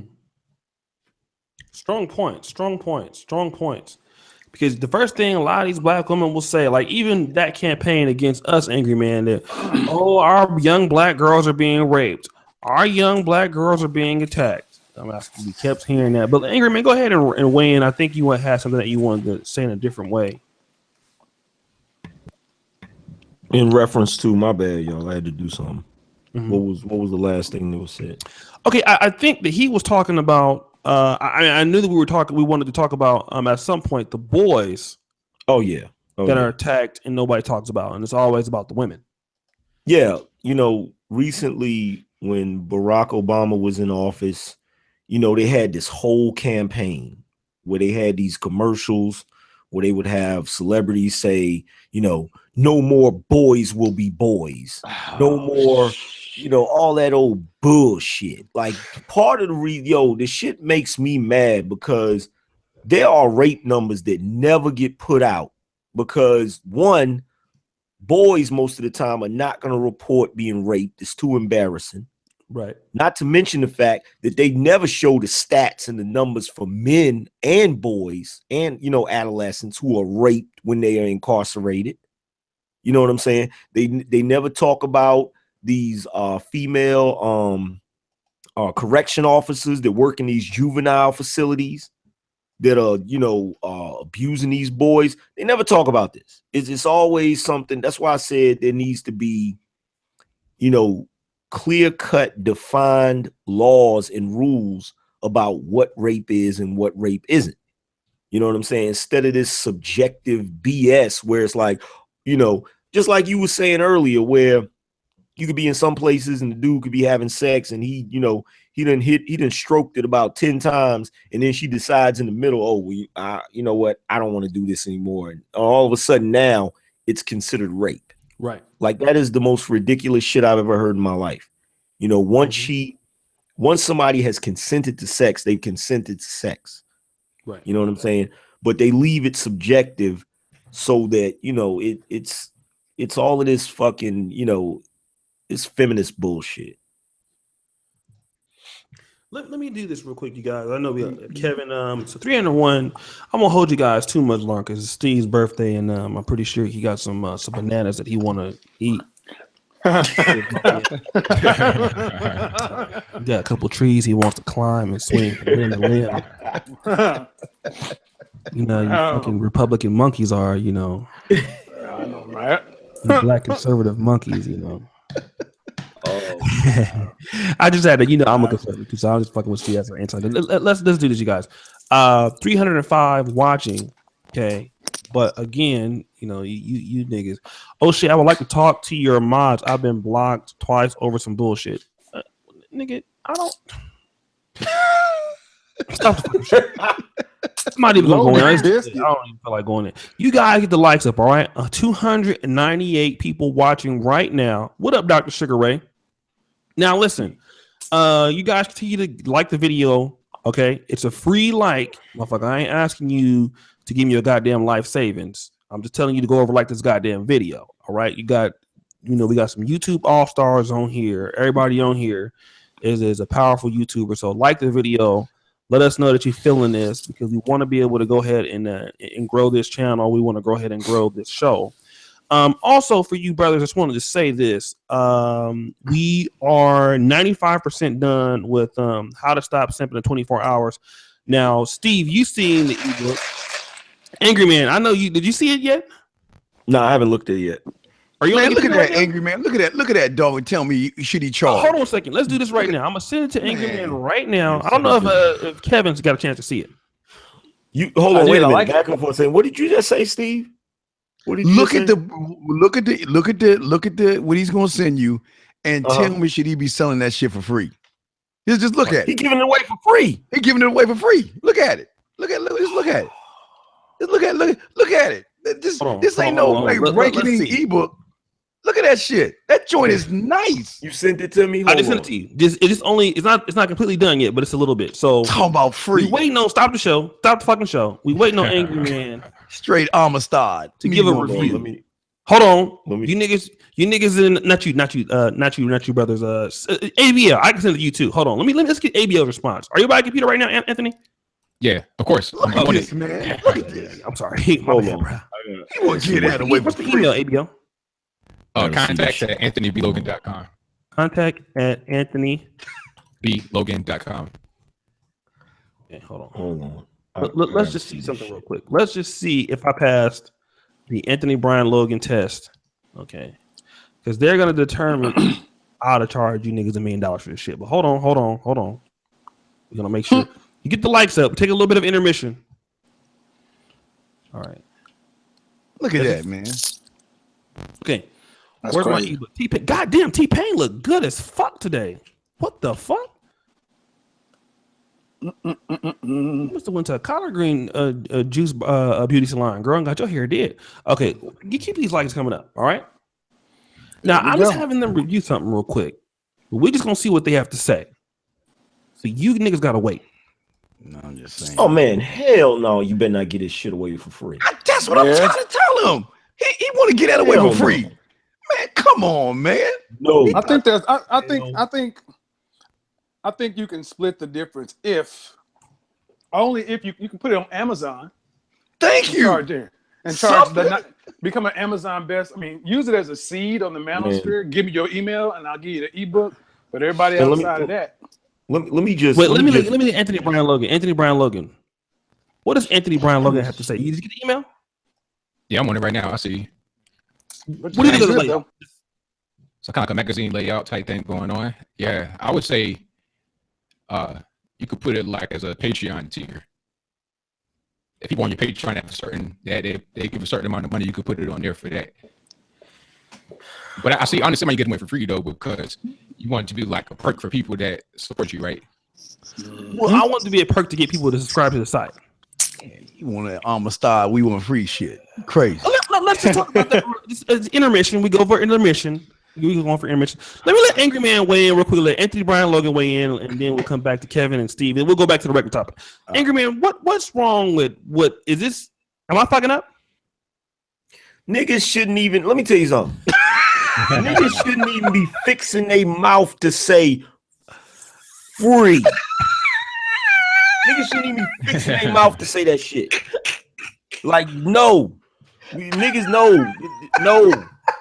In this day and age, no. Crazy. Niggas are too fucking comfortable with that word. Too comfortable. Yo, you know what I told niggas on my channel? I started charging. dude, you missed it. Charging. He was the wrong one to start with. Yo, This is I good. started charging because you know what bothered me? I had a handful of videos I put $2.99 for. Rom Wills does the same thing. He got some videos is free, some of them $2.99. Yeah. I put $2.99 up there. Niggas got mad at me like I charged for the whole catalog. And I'm sitting there like, you know what? I tell you what I'm gonna do, niggas. This is what I'm gonna do for y'all's ass. This is what I'm gonna do for every last one of you niggas that had a problem with me charging. I'm gonna block all you motherfuckers. And when you hit me up on the fucking email, because you always do that shit, after a while, and you come to your fucking senses, you say, damn, man, Angry Man cooking over there, man. I would love to be able to talk in chat, but I said some crazy shit to him and he blocked me. So they'll send me an email and they'll be like, yo, Angry Man, I got blocked for some bullshit. Just like dude just said in the comment in the chat room just now to you. Yo, I got blocked for some bullshit. Can you unblock me? You know what I told niggas? I said, from now on, it's $100 fee. Damn. If you get blocked on my channel, and you want to get unblocked, put that PayPal, $100. Jab, I'm just putting you on mute real quick, Jab. But so Hey, let me. I got I'm listening to Jab right too. quick. I see y'all. Niggas is gonna learn. They're gonna learn to stop that fucking free shit and all of that fucking bullshit. Fuck all that shit, man. They can't watch Netflix for free. You feel me? They can't watch Hulu for free. Like I got, right now I got Netflix, I got Hulu, I got Showtime, I got Stars, and I got HBO. And you know what? Okay. Me and my girl got separate accounts and she paid for that shit too. You think I can't come up here and pay for people's content on YouTube? Come on, man. Okay, so ABL, let me ask you It's this. crazy. You see the ebook is not done yet, right? But you do see it where it's like 85% done. Oh, ABL got a bounce. He left. Okay, he left. Okay, Man, let's Kevin weigh in on it, and then we got Jab. All right. So Kevin. Well, you and I talked about this yesterday. So Okay. I understand why you're doing it. You're using it to build an active mailing list and get subscribers. I get it. But as professional as that is done, that's why I said at least put it on Amazon and and charge at least 99 cents and become a bestseller, because then it gives you even more credibility. Yes. But I think now I could also see splitting the difference where you say, hey, I'm going to send you the free ebook if you are a subscriber to the Negro Manosphere and a patron. If you're just a subscriber to the Negro Manosphere, you got to pay 49 cents for it. Do something. Because You wait till I drop my book. You wait till I drop Angry my Man's book. last stream, I got to Wait till admit, I drop I'm my like, book. this free shit, I can't. I've had a change of heart, man. Because every time we put in something free, I've been researching free all day, and my stream is gonna be about this shit. I gotta Go ahead. have my man Steve chime in on this shit because I was setting prices and niggas like, no, that is too fucking low. Fuck that shit. You gotta understand this shit. When you giving some motherfuckers your work, your intellectual property, if you believe in this shit, you gotta stand firm on that shit. Nipsey Hussle, right? I want y'all to look it up. Nipsey Hussle dropped a mixtape, right? Yeah, $100. It wasn't a free mixtape. It was $100. He dropped a mixtape for $100 a pop, and he sold 1,000 of the motherfuckers. Jay-Z bought a bunch of them. But you gotta understand, yeah, you gotta understand. It made 100,000, and for a motherfucker to walk up to you like, look, this is $100,000, this is $100 mixtape. You're like, this motherfucker gotta be crazy. But this how you gotta believe in your shit. And I ain't saying you gotta set the bar ridiculous, but you got to put some value on your shit, or nobody gonna value your shit. Seriously, you know what I'm saying? And I'm trying to be reasonable with niggas. You know what I'm saying? Like I say, I got the Game University coming, but at the end of the day, man, you know, yeah, we do this shit because we love the people. Like me and Angry Man was just talking about this shit. This is shit we just talk about amongst our guys, but niggas is actually broadcasting this shit, and we invested money into this shit, and our shit looks professional. We are not gonna sit here and just be giving no shit that we put our blood, sweat, and tears, and sacrificing time, listen to our bitches moan and nag about, oh, you spending all this time talking to these niggas all day and ain't getting compensated for it. White motherfuckers don't hesitate to pay that paper. So if you ain't with this shit, get your penny pitching ass on somewhere, man. It's a bunch of trolls out here. It's a bunch of trolls out here on Google Hangout with no logos and shit like that. Go fuck with them. You know what I'm saying? But the businessman who doing business, who taking this shit serious, you got to take us serious. We taking this shit serious. Go ahead, Steve. I know you finished, Brown. Yeah, thank you for the alley-oop, Jordan. I'll be your Pippin. Nah, hey, check it out. I wholeheartedly agree. I really believe that, again, and I'm always and he'll tell you, I'm always on his ass. I do not think, and don't get mad at me, chat room, but this ebook is just not a regular broken down ebook of a white page with words on it. It looked like there's a lot of time put into this ebook, and I love Kevin's idea. If they can't come up with a fucking dollar, come on, man. And you even say 99 cents. That's not even $1. You can't pay $1 to show support, then they don't deserve the book. Because the problem with our people, is that if you give it free, they're just gonna read the shit and throw it away. Be like, oh, okay, well, we got it for free and just keep on moving. That's just how it is. In a buyer's market, you get value off of the price. If you got to ask for the price, then you can't afford it, meaning you shouldn't even be in the store. So you know what I'm saying? What's up? Go ahead, bro. My bad. I just want to say this one last thing. I just want to say to you, man, look, you put a lot of work in here. You're already giving them free. You're giving them free podcast shows. You already giving the free. You should have the support. Yeah. They should not have no problem at all. Like Kevin hit a great point. Put that shit on Amazon. Get your name out there, and guess what? You get the numbers from your supporters. Your name's gonna shoot up higher. And then guess what? And I don't know you want to hear this, but Shay Whitey, Shay Mexican, Shay Asian, they all gonna start looking, and then they're gonna be like, shit, this is quite professional. and that's how they go. They look at it. Hey, honey, let me get my mote latte and just check this out. This Negro here is pretty spray. Wow, this is right. You know, I'm just saying. And you gonna double your money. I'm just saying, just don't give that shit away for free. If you want to give something away for free, give them 2 pages. Fuck that. Give them 2 pages. But keep the other. Yeah, put it on Amazon where they can preview a couple pages, but they gotta pay. Like Okay, there in business, there's a thing called exclusivity. Mm-hmm. Everybody, the reason why people buy Louis Vuitton is because everybody can't buy Louis Vuitton. The reason why people buy Michael Kors, any of these other high-end products is because people, not only quality, but everybody can't buy it. It's just like with, BMW. I use BMW as an example. BMW or Mercedes-Benz. They could lower their price and sell a shitload of cars, but they don't want those type of customers. They want the customers that are going to pay for that quality.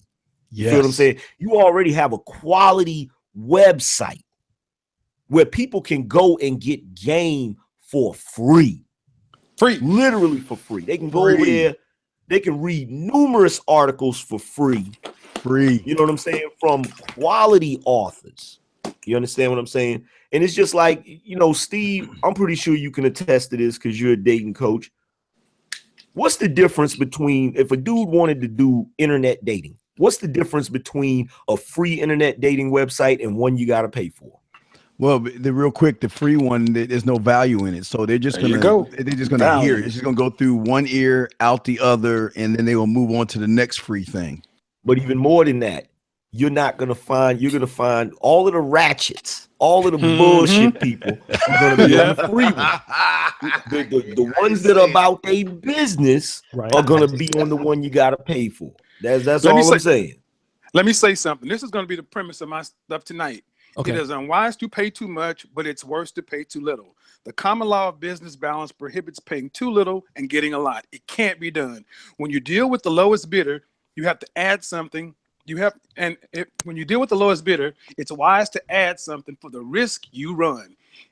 And if you want to do that, you'll have to pay enough or get something better. That's a dude named John Ruskin in 1819. We can't just give shit away. We got to get something for it, because any of the people, Angry Man, you had the best thing. Motherfucker, if you come into my restaurant getting free soup and it's broccoli and cheddar, then all of a sudden I got pea soup and you like, Mom, I thought this was broccoli and cheddar. I'm not coming here no more. Leave. You ain't put me in nothing, no way. You didn't pay for it in the first place. So, and I think, and I know that you want to give value, and we talked about it. But, and I have to really go back. In my 25 years in professional sales, I never gave discounts. I never gave promos. Customers ask, and I even if they were entitled some shit, I wouldn't give it. Because you give a mouse a cookie, he'll ask for a glass of milk.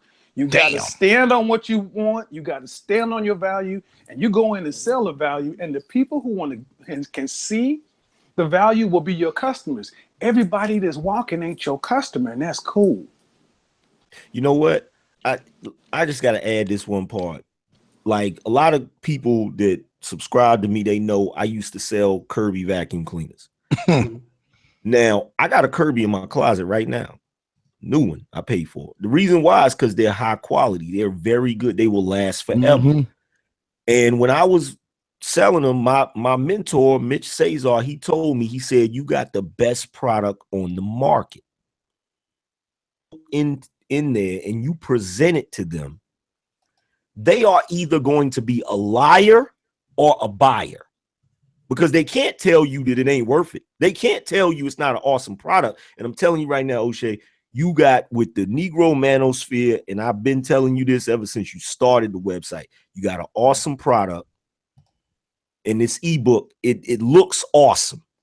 You understand? When you got an awesome product, the consumer either is lying or he buying. If he say, well, I don't want it, he's a lying motherfucker. You got to send me your ad, man. You got to put your ad. You got to put your ad in the ebook. Oh, I got you, man. I'll send it to you. Could you see Steve Dean's ugly ass in there? Yeah. Hey, no, you don't see my ugly ass. You see a black woman. I got a black woman in mine. I got, and she in the bathroom. But you still ugly the motherfucker though. That's you're right. Yeah. But did you see him? I didn't see Steve's ad. No. Yeah, go through it. Alan Roger Curry got an ad in there and everything. Yeah. Oh shit. Yeah, I gotta send you my joint. Send my little cake ass. Yeah. And you know, one of the 48 laws of power is despise the free lunch. I'm going to be talking about this today too. The reason time is the money. We have acquired knowledge, acquired skills. Folks always think about, oh man, YouTube is free. Negro, it ain't free. It took me 48 years of living and all kind of work and effort to get there, live this life, sit my ass down at my computer, construct this video for you to watch it. You're watching the end result. You're getting to eat a meal already cooked. You ain't growing shit.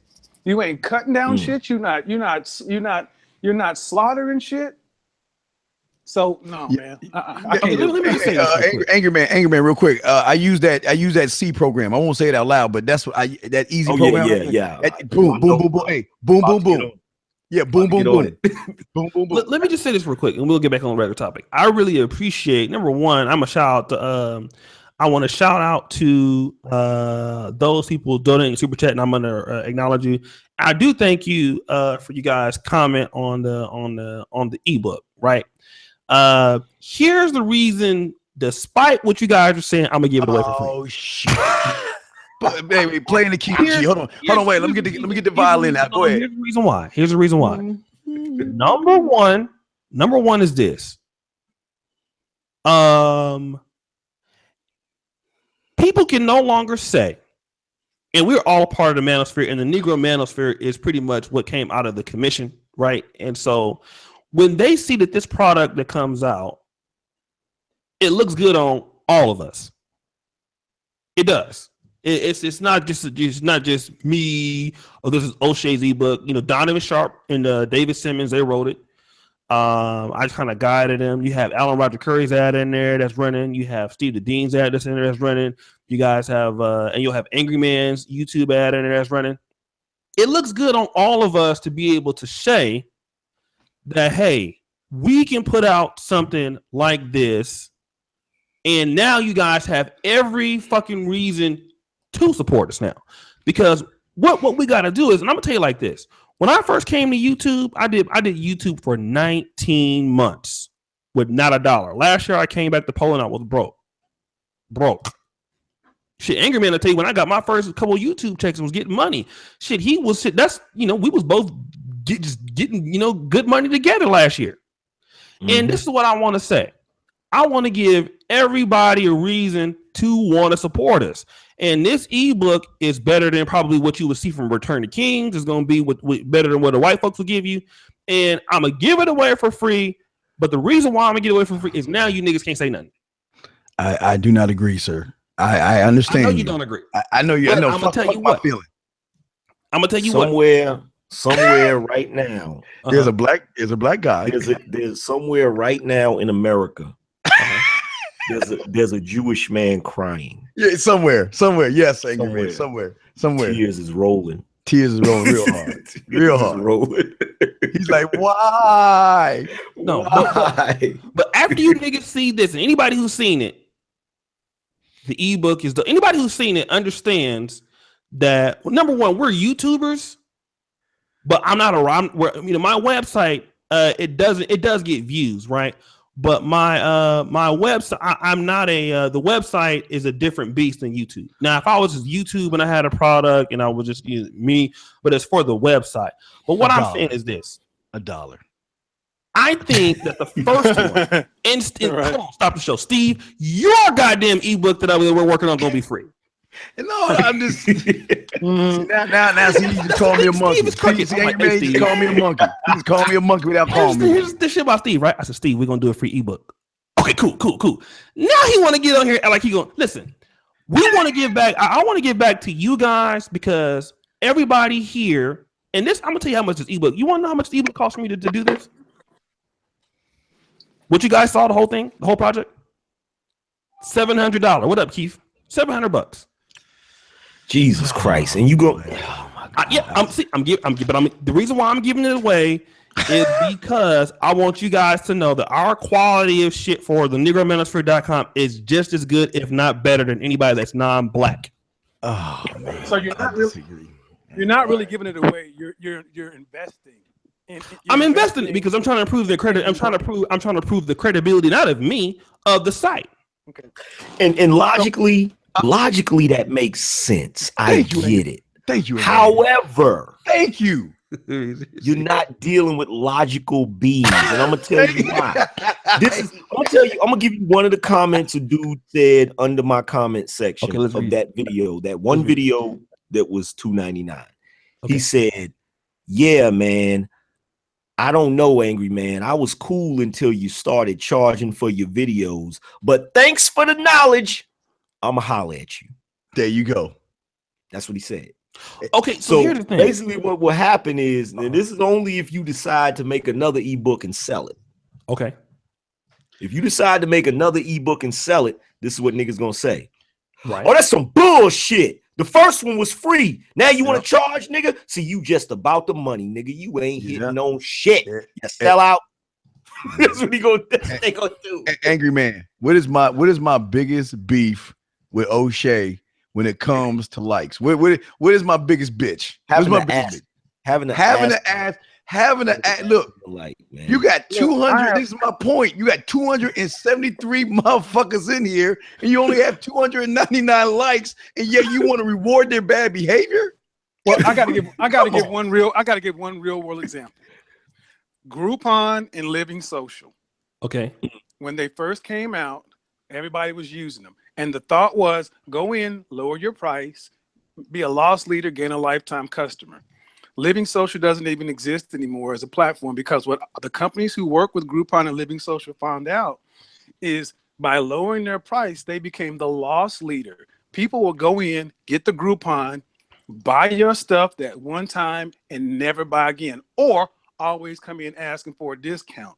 When you're going to the lowest bidder, you're always going to end up with that. You can't turn a profit. So what I hear you saying is, I want to give this to show that we're credible. But the people you're going to be giving it to already fuck with you anyway. There you go. See, yeah. But see, look, here's the thing. Watch this. I'm gonna show you something funny. There's a dude in the comment section in the chat room, Mood Music. This is what he said. He said, "Angry Man, that's on your stuff. O'Shea has different supporters. I feel you, but O'Shea has gained my respect." I'm sure he has. He getting ready to give your ass something for free. You freeloading nigga. Fuck out of here. You think I know what black people do. Black people shame you into giving them shit for free. That's why I said Come on, man. That's why I said if you're dead set on giving it away, they got to get to the Negro Manosphere site to get it. Put it on Amazon where people who don't even know about the Negro Manosphere, you can at least get your money back. But hold on, watch this though. Watch this though. I'm gonna show you something because I know O'Shea still gonna give it away for free. Once O'Shea make up his mind, he done made up his mind. Already know. So everybody in the chat room is shaking. Don't worry, he's still gonna give it away for free. You're gonna get the free thing. Here's the thing: for all of you in there who is saying, "Yo, I respect O'Shea for this," okay, don't say that now. Say it once he charges. If you can say it then, like if he gives away this book and then he does another one and he charges for it, if you can say it then, say, "Yo, man, I appreciate you giving away that first one. I'm gonna show my support and buy the next one." Then buy five of the next me up. Then you can shut me up. But if you're gonna buy this, why not buy now? If you're gonna buy it later on, why not buy now? Damn it, Steve. Damn it! Or here's the thing: if you're going to, and if you say, "Hey man, O'Shea, because you gave me the first one away, I'm gonna buy 3 of the next one and give 2 of them to my homeboys who don't know nothing about you." That's how Gary V. That's what Gary V. does. That's how we make money, and that is the problem. We are inverse minded. We all know you're gonna give it away, so this is for the people who are watching. Mm-hmm. You want to see this kind of shit grow? You're gonna have to come out of your pocket because we ain't. You're gonna have to come out your pocket because your ass don't go to work for free. Jay-Z bought 3 pairs of LeVar Ball sneaker. Yes. And he didn't even, I think he gave the sneakers away. I don't even think he wore them. I don't even think he has them because he said, "I don't even have them. I didn't even get them. But I just bought 3 pair because I believe in what the dude doing." Yeah, well, let me ask you guys, because when they how did they get King Kong out of the jungle? What they put in his nose? What they give him the oh my god, what they get that sleeping powder? Yeah. We all us guys. O'Shea, go ahead and mute yourself. We need to go ahead and get together and go to Poland and knock this nigga out and get his ass out of that area and Kevin, you take his fucking shit and put that on Amazon so he can see the bigger picture. You are so far swinging off them trees, O'Shea. You ain't looking at, you don't see what's in front of you. You have a good product that, listen, Kevin gave you a great point. You're going to reach more people on Amazon by going at 99 cents, because if they buy it for $1, your ratings are going to shoot up. And if you get the support, they'll give you 5 stars for it, because that's worth 5 stars, and it's going to shoot up. And then guess what? The one who doesn't know about the Negro manosphere, who lives in the Middle East or who lives in fucking Timbuktu or wherever, they're going to see your product and they're going to buy. It's not, put it there. You go. We got to get to Poland. We got to stop this motherfucker from doing. Well, this. everybody who said, yeah, O'Shea, I love the ebook. This is the way it should work. Okay, O'Shea, I love the ebook. You tell them, okay, guys, I'm going to put it on Amazon. Instead of giving it to you free, do us a favor. Go over there and buy it for 99 cents. Get us a head start on getting an Amazon bestseller rating. Buy 1, buy 2, buy 5. So the 1, 2, 3, 400 people, instead of you giving them something, they can pay you back, give you back, invest back in you for all the stuff you've done. Better and yet, then we get a head start. Go ahead. Better yet, let me give you a prime example. When I first started talking to Obsidian was telling me about Alan Roger Curry. It's like, Alan Roger Curry's the shit, man. You need to read Mode 1. You need to read Mode 1. He said, in fact, I'm going to holler at Alan and see if he will, if he will allow me to send you a free PDF of the book. And he did. You know what I did once I read that book and saw how good it was? I went and bought the audio download. This was before me and Alan was even cool, before we was even chilling with each other. And the reason why is because I will support brothers if they have quality work, just like I'll support anybody if they have quality work. Mm-hmm. O'Shea, I'm telling you, man, you got quality work, bro. You got quality website. That freaking ebook looks awesome. It looks awesome, man. I'm just saying. Say it in the right language, angry man. Hoo hoo ha ha hee hee ho ho. Because he ain't listening. He ain't listening, man. We gotta get. No, I'm gonna say it in this language. I'm gonna say it like this. Cash rules everything around me. Dollar bill, y'all. Dollar bill. Let me say this. I know we didn't get off the topic and we're going to stay on this. We didn't say everything we could say about that damn rape shit. So let's just go ahead and you raping, now we have a little yourself. bit of a you are raping yourself, O'Shea. By giving that shit away for free. I mean, you got good things you want to do. But let me do this real quick. I want to acknowledge the people that have been super chatting like crazy and support. I really appreciate you guys. Give them the book for free. Give them the book for free. Exactly. Charles, exactly. Give them ones that donate. Give them the book for free. People who donate. Can I fucking read my shit, nigga? Shut your monkey ass up real quick while I read this goddamn thing, nigga. You over there talking about me with your monkey ass. I don't care about it's your birthday, motherfucker. I'll cut your ass out. Here's what I said for the ebook. Thank you, Charles Whitley. Bam, bam. You guys are right. The men's restoration and humility. You got to listen to the Wisdom Brothers. This is decades of game you can't give away. Cool. Jay Vizzle, thank you for $5. Full Circle Rob, thank you. I will sponsor one simp, run the pocket. Solar Scholar, thank you. Men's Restoration Channel. Men's Restoration Channel. I gotta check this dude out, man. Have you guys heard of this guy? The Men's Restoration Channel? No. So you guys gotta check him out, man. Let's check him out because he's got a pretty cool, catchy name. So here's what I want to say.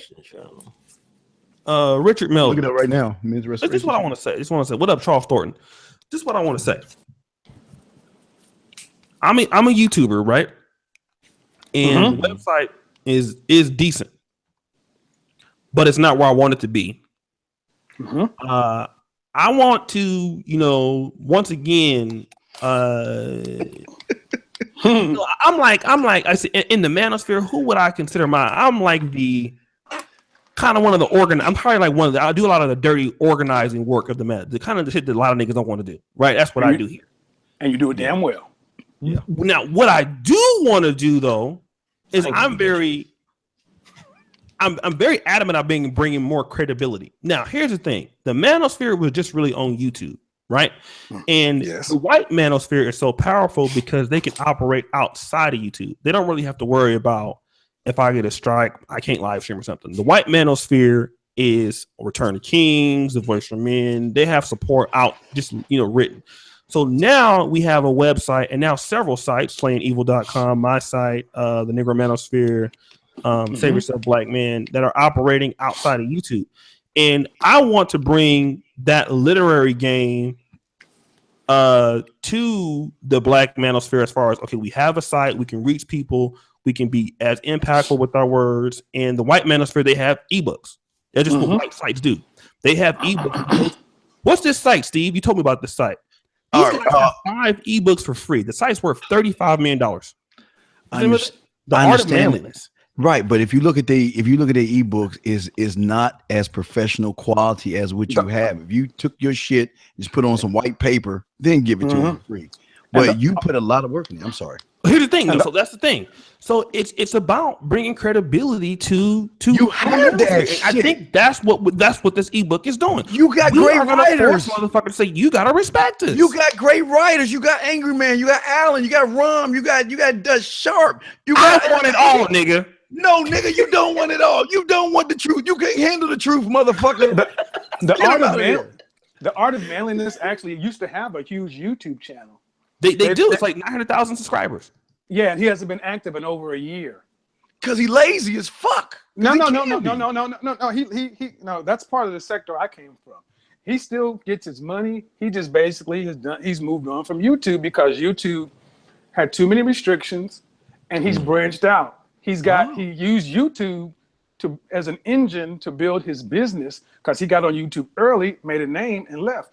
People are still discovering the art of manliness like it's just around. They've been around for a minute. At least 2008, and they are worth tons of money. Then they have some of the shit in the world. That's what I'm trying to do. I'm just trying to bring the credibility to the manosphere. And this ebook, and even though it's free, it looks good for all of us involved. It really does. I mean, I agree with that. I feel you on the credibility, but it looks good. You focused on the credibility. I'm focused on trying to make sure we get paid. We gonna get way more paid in the long run. You thinking long problem. You're not thinking the big picture. You're not looking at the big picture, O'Shea. The big picture, like Kevin just gave you the answer. You look, they go to Wendy's every day and buy a 99-cent fucking burger. They can't buy a so you can do it both. You can do both. You can do both, and you will bring in new people who's never heard of you before through Amazon. That's what you understand. You're not branching. Steve, yes, sir. So I already know what he gonna say. Go ahead. I know. Go ahead. Let me go get my banana. Come on. God, wait. Come on. Man. Come on. What are we gonna do? We're gonna make this one How to Stop in 24 Hours free. We're gonna make yours free. Make mine free. Make mine free. Make yours free. Make mine free. Make mine free. Kevin's free. Yes. Go ahead. So now that's 3. There you go. Give mine away. No. My shit ain't gonna be free. No, but you're gonna win all of them, so it's free advertising. So here's the thing. That shit ain't gonna be free.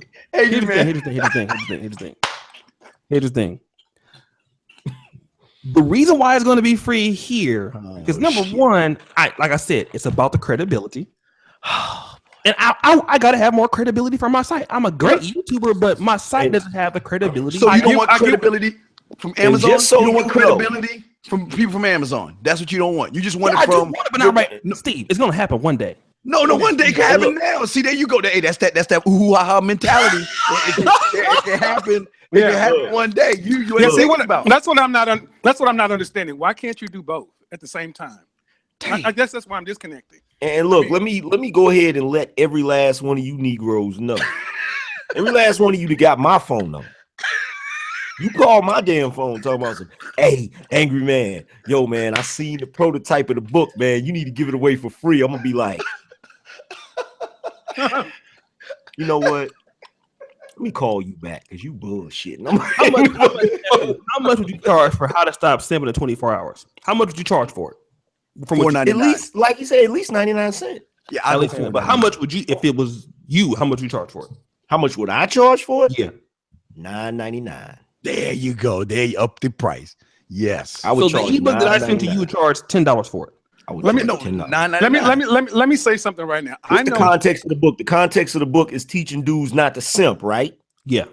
Save How a lot much of money that you way. see? You need to look at the value of what your information is Saving doing. money. You're saving is money. It, how is it saving them money? Would you agree that stopping a dude from simping would avoid him from taking care of a chick that ain't hitting on shit or getting a chick pregnant?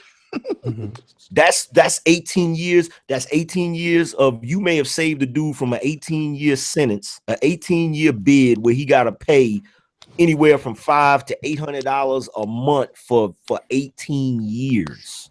I do have to say one. I do have to say one For thing. $10? That ain't worth $10?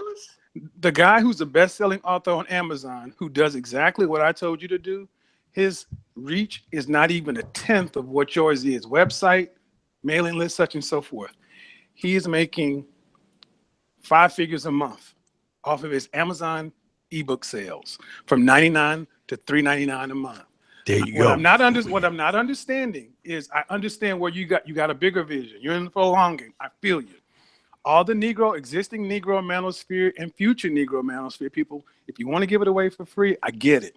But why can't you go to Amazon, which don't know shit about none of us, and give it away and do it for 99 cents just to use the power of the platform of Amazon? Yes. I mean, you can do both. Yo, shoot your man a message. You know who I'm talking about, your boy with the cane. Shoot him a message and ask him, Don't be talking ask him about how much he would charge. ass dick. Yeah, send that shit to Dick. Well, Send that shit to Dick. $99.99 for that shit. Hey, you know what? I respect that dude for that. I respect him for that, because he wants the best. He wants the highest dollar. Hey, Even if he all- charges 99, you know what? you I gonna can't- go ahead. My bad. The only thing I can say about your man over there is like, yo, he was bitching and complaining the other day, but his Patreon went up. He got his numbers. He got his numbers. numbers. I'm not gonna bullshit you. He got his numbers. Yeah, And, I saw that. He got his numbers. So He said, I saw that. I saw that. I'm trying to stay out the beef, man. I'm trying to be a Christian. Look, we'll stay out the beef and go to Amazon. Make you gonna thank us later. Yeah. Well, Do let that me ask shit. you. Let me just say one thing. O'Shea, you got a global vision of where Black men are today and where they can be. That's where you're operating from. Treat them like the global vision. Treat them like they've already existed. If you think Black men can be more and do more, we don't have to keep treating them like they're on a lower level.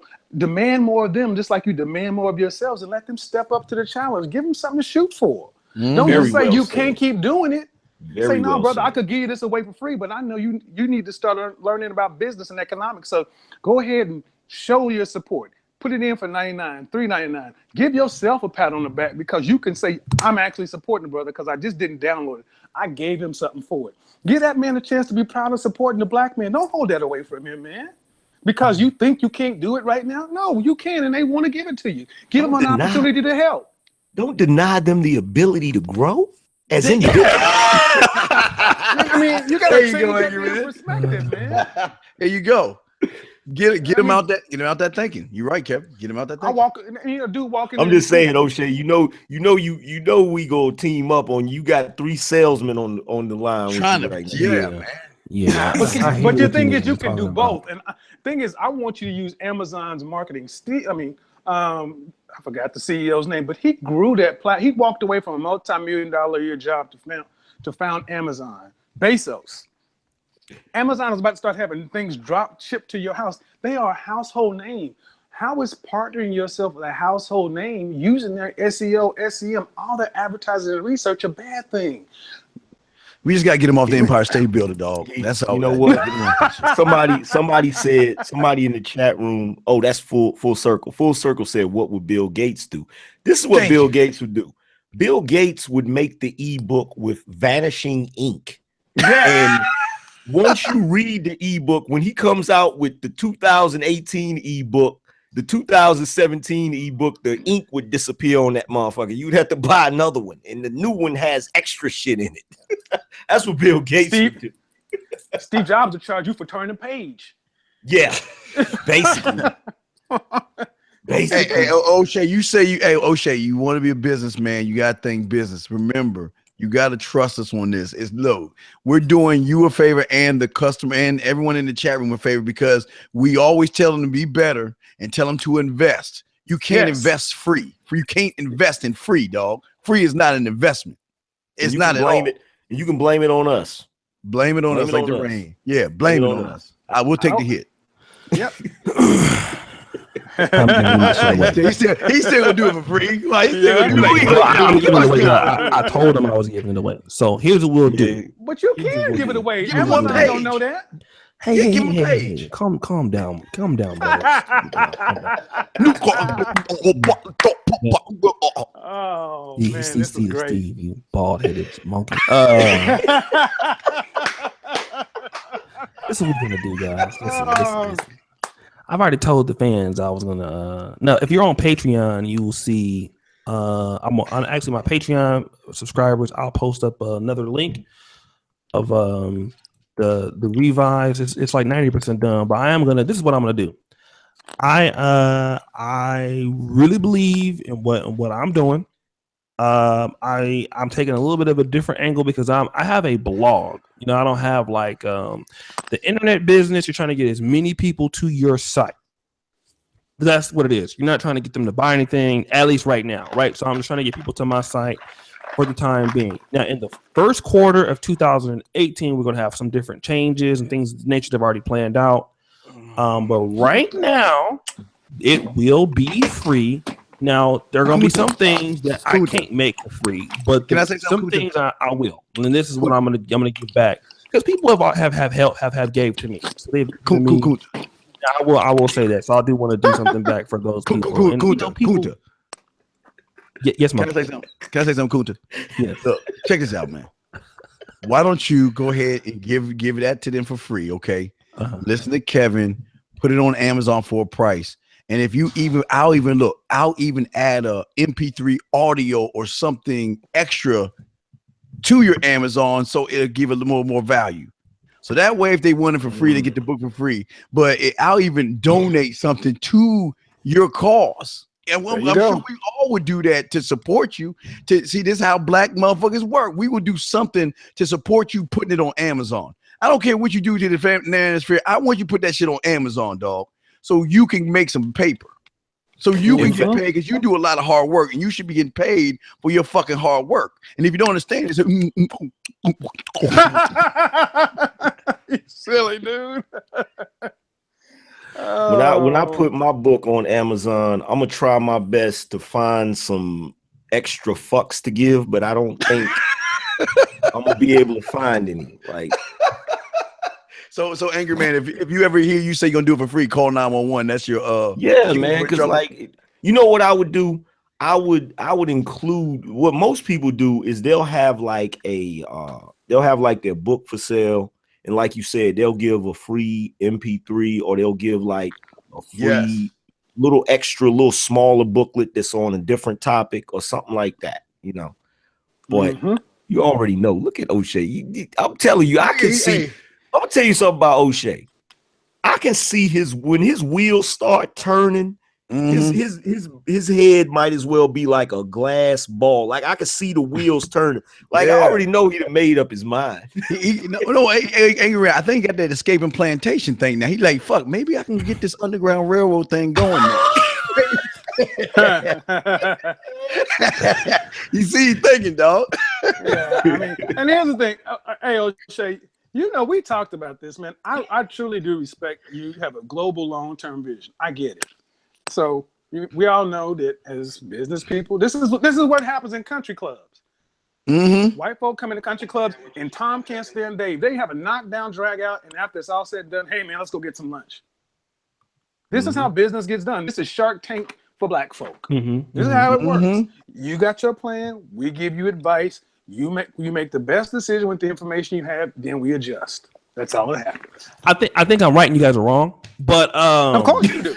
Yeah, of course we're wrong. Yeah, fuck what we think. We ain't successful. Fuck that. No, didn't say that. I definitely wouldn't say that. You wouldn't be on here if you wasn't successful. No, I mean, you can't make my hangout if you ain't shit. No, I'm not on my channel. You're not coming on. You can go somewhere else. You don't even come over here if you ain't working. I don't even invite you. You don't even get a link. Oh, well, if you set the gold standard, then why can't your book be the gold standard then? Well, see, here's the thing. I know what you guys are saying. My website is relatively new. It's relatively new. Which is a different game. It's new. Which is a completely different game. A website, the ebook is not from O'Shea Duke Jackson. The ebook is the negromanosphere.com ebook. So how about this? You guys get that? It's not me. Yeah, we get that. Okay, we get that. So I didn't even write it. Since you want to get more traffic to the Negro Manosphere, how about you give a 90-day time frame where when it goes out, you give it to everybody free now and for 90 days. Then after 90 days, you put it on Amazon and use Amazon's reach website SEO to sell your book and redirect people back to the manosphere. You got 2 oars in the pond instead of 1. You got the Negro Manosphere. You give away free. Then you get Amazon. Oh my God! I'm just skimming through the information in here. This shit is fucking gold. Hey, Angry this Man, is jewels, man. This shit is like. I told him. But I hear what you're saying. I was just looking at the the design, but now I'm looking at the information. Mm-hmm. But O'Shea, you give it. You Look give at the comic. You see the comic? I know you've seen the comic before, right? Yeah. Shit, the comic by itself is worth 99 cents. But O'Shea, you're saying this is your way of giving back to the people this is your way of giving back to people who supported you. Yeah. I get it. But the people who supported you are already in the manosphere, and the people who will gain from when the book hits, let everybody do all that for the first 90 days. And then when the next ebook comes out, at least put this one on Amazon within 90 days, because there's no downside to that. Mm-hmm. There's no downside. We'll put it on Amazon and then let them use the search and benefit your site. Yeah, like the only thing I give away, I give away my angry tank, but I give it away to people who donate. Like that's my way to show appreciation for cats that actually truly support. You know what I'm saying? Well, see, here's the thing though, and I would agree. But again, we're talking in the YouTube game, and the blog game is a different beast. It's a different animal. Like if a person has a website, okay, you don't understand this, right? To get traffic to your website is much harder than it is to get traffic to your YouTube channel. Oh yeah, I get it. I get that. It's a different animal. You know what I mean? And so what? And let's think about this: the Negro Manosphere. This last month has been what 23,000 site visits a day. Let me see something. That's more views than I get on YouTube now. Let me tell you something. So use the power of Amazon. Let's go to Alexa and see where Amazon ranks, and combine both of those. Use the organic traffic you're getting. Because Amazon owns Alexa, don't they? Well, there you go. I mean, I used to sell SEO and SEM. I get what you're talking about. You're looking for actual site traffic. That's why when I put my website up, when I put up my website, when I first started my business, I put it on yellowpages.com, Google, and all the local directory sites who people thought were corny. Yelp, and I used all these big networks who spend millions on SEO instead of trying to pay my own AdWords. That got me my first customer in a day. My ads didn't get my first customer until 45 days later. The book is free. So, what you niggas can do is write your damn book and give it away. Do what you want to do. I'm going to give this shit away for free and not worry about putting it on Amazon. The second one I'll decide. The shit's free. You got to be subscribed to my fucking site to get it. So if you're not subscribed to the Negro Manosphere, Style is Life, I'm paying for a copy of the book right now. I'll support you. Damn, this brother, ain't that man? This dude, he's rich. Man. No, paid for 20. That's just paid for 25 moderator, right? Yes, sir. That's what I'm talking about, Lionel. Show him what's up, brother. We support him. He my moderator now, shit, because he ain't dropping money and shit. He goes, I want to bring him on too, man. What the hell am I talking about? You know what? Fuck all of that. I'm gonna pay for 10 copies right now. Damn it. Exactly. Where's my? There you go. 10 copies. God damn it. Motherfuckers. What the fuck is you? What the fuck is Steve Monkey ass doing? Hold on, what was he? Was that? Is he get some bananas? Going to get another booty? Oh, he went to go climb from tree to limb to limb. You know how these fucking Republican monkeys are out here. Hold on. No, but hey, just I want to tell everybody, thank you guys for what you guys doing. Shout out to Style of Life. It's a very interesting story, man. I want to bring him on to do an interview. Yes, sir, there is. Very interesting story, man. Shout out to my man Theron Williams, big brother Theron out there, the trucker, man. Like, a lot of truckers is supporting the manosphere. You guys really, I'm not gonna keep you guys too much longer, man, because it's almost 4:00 in the morning here in Poland. But I just want to say thank you. It's a pretty good podcast. Let's see. I ain't really got shit else to say. What time should start, Kevin? 9 o'clock. So in 25 minutes. 25 minutes. Okay, we'll have you out of here. We'll be done with this in at least 10. So this is what I'm saying, brother. So once again, I want you guys to take all my 10 copies back. Man, you just fucked up my donation I gave you today. Shit. I understand you niggas. I go to your channel to donate. You motherfuckers get right back. Thanks, shout out to the Angry Man. This is what I want to do. You know what? The thing about that is, if you went over there and spent $10 and then I put it right back in there, we already doing some shit niggas don't do. Recirculating money in the community. Exactly. We big on that over here. We big on that. I believe that's one thing about me. I believe, and I'm probably one of the first people to start really doing that. Because Angry Man wanted people to work together, but when I started showing them, when that super chat came out, nigga, I started tricking the niggas' chat rooms. I don't give a fuck. So we do that over here, man. That's why we're strong. But what I want to do is this: I want to really, for you brothers see Angry Man, doing his thing. You brothers see Steve the Dean doing his thing, and Kevin Samuels doing this thing. Y'all don't know me and Kevin Samuel already has an ebook written. Is that right, Kevin? Yes, sir. Okay, and that's gonna be for free. Right? We're gonna do. Me and Kevin are going to collab on that ebook, right? Yes, sir. And me and Steve the Dean are gonna have collab on the ebook, right? Yeah, we are. I got to run, man. So okay, it's your birthday and shit, huh? Yeah. Well, no, yeah. Well, I'm doing something special. See, this is what you do when you have a good wife. I'm going to go sneak and get her some beignets real quick. You're not gonna be climbing the trees and shit. I got to climb the tree, dog. You worry about Amazon. Don't worry about my fucking beignets, nigga. Happy birthday, Steve, man. Thank you for everything, bro. Enjoy your 82nd birthday. And and thank you for not listening. Hoo hoo ha. Hey, man. Hey, I got the ticket, dog. We're gonna go to Poland and bring this nigga back to reality. Yeah. We're gonna tie him up and be pressing the button on the keyboard. 99 cents. Someone please call 99. I'll tell you what. Man, we need to go get one Caesar. Yo, man, Laquan just dropped. Laquan got money. I seen Laquan drop 100 in your chat the other night. I mean, god damn. Yo, you guys, listen, man. Laquan, I appreciate all of you. Laquan, I asked you for your email. All you guys who donated just now, drop your emails. I'll send you the second draft that we got. This is what I want to say, right? I really love you guys.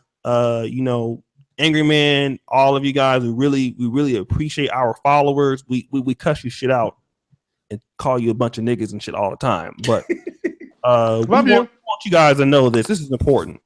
And I'm saying this as the dirty worker of the manosphere, because that's what I do. I'm the like the Bill Lambier, like I know the Kurt Rambis. I do all the dirty shit, right? To do this shit is not easy, and it's definitely not cheap. But we want you guys to know that we are trying to raise our quality up to the same professional standards that you will see anywhere else. You know what I mean? Whether it's the white manosphere, whether it's the we have a survival column. You guys see Angry Man with the graphics. You see Kevin Sam with the graphics. People are dealing with watch companies and perfume companies and stuff like that, and how to interview and how we're trying to make this into something that could be respected amongst all races. Can't nobody come to my site and say, this is a bullshit site. Can't nobody go to Angry Man's live stream or Jap's live stream and say, oh, that's a bullshit live stream. We're trying to raise the quality of it, and what I'm trying to do is build more credibility. So I really thank all of you for what you do. I'll let Angry Man and Kevin Samuel say something because we're gonna get up out of here. Yo, man, you guys know where you can check me out now. All you gotta do is go to the angrymanchannel.com. Also, you can go and sign up for my newsletter that drops every month now. But you can find all of my information there. But yo, appreciate you having me on the platform again. Shout out to Kevin. Shout out to you, O'Shea. Shout out to Steve, who dipped out. I got to do the same thing. I got to dip out too. But yo, man, shout out to y'all. I appreciate y'all. And I'm out. I'm out. And then let me also, Steve, go ahead, man. Let everybody know. Steve's gone. Not Steve. Sorry. This nigga, fucking Steve. I'm the only Kevin, one I'm left. sorry, Kevin. Yeah, guys. Thanks for having me on the panel again, O'Shea. Appreciate it. Guys, you guys just got an eyewitness as to how business gets done, how decisions get made. And in the end, we respect each other's decision. We make the best choice we can make and keep moving. I'm about to go live on my stream at 9. I will be taking calls. We're going to kind of extend this topic. But this is where we get stuff done. You guys support us. Keep watching. Keep viewing. We keep getting better. And the community gets stronger. Thanks, O'Shea. All right, you guys, and the original man, I sent you an email, the ebook. Make sure you subscribe to the site, man. JJ Redwood, hey guys, love you guys so much. You guys, let me do this. Kevin, he's still on the line, right? Yeah. All right, Kevin's still on the line. So what I want you guys to do is this. Kevin has 7.75 subscribers. He's getting ready to go live stream right now. What I want you guys to do is go into thank you, BJ Allen. Go into my comment section and hit the link on Kevin Samuel's subscribe button, right? Subscribe to Kevin Samuel's site. All of you guys should be subscribed over there. Okay, keep subscribing to him. He's gonna go live. I want you guys to go over there and support him like you support me. Okay, he's a part of our group here in the Manosphere. We're gonna be doing some great things. We're working with him with his ebook by the end of the year, and Steve the Dean. So you guys who donating to me, by even just donating your likes. If you don't have any money, that's fine. Whatever. You watch the video, tell somebody about it. Read the articles on the negromanosphere.com. Love you guys. Appreciate you. God bless you and all that other shit. And you guys make sure you subscribe to motherfucking Kevin Samuels. And I'm out this bitch. Peace.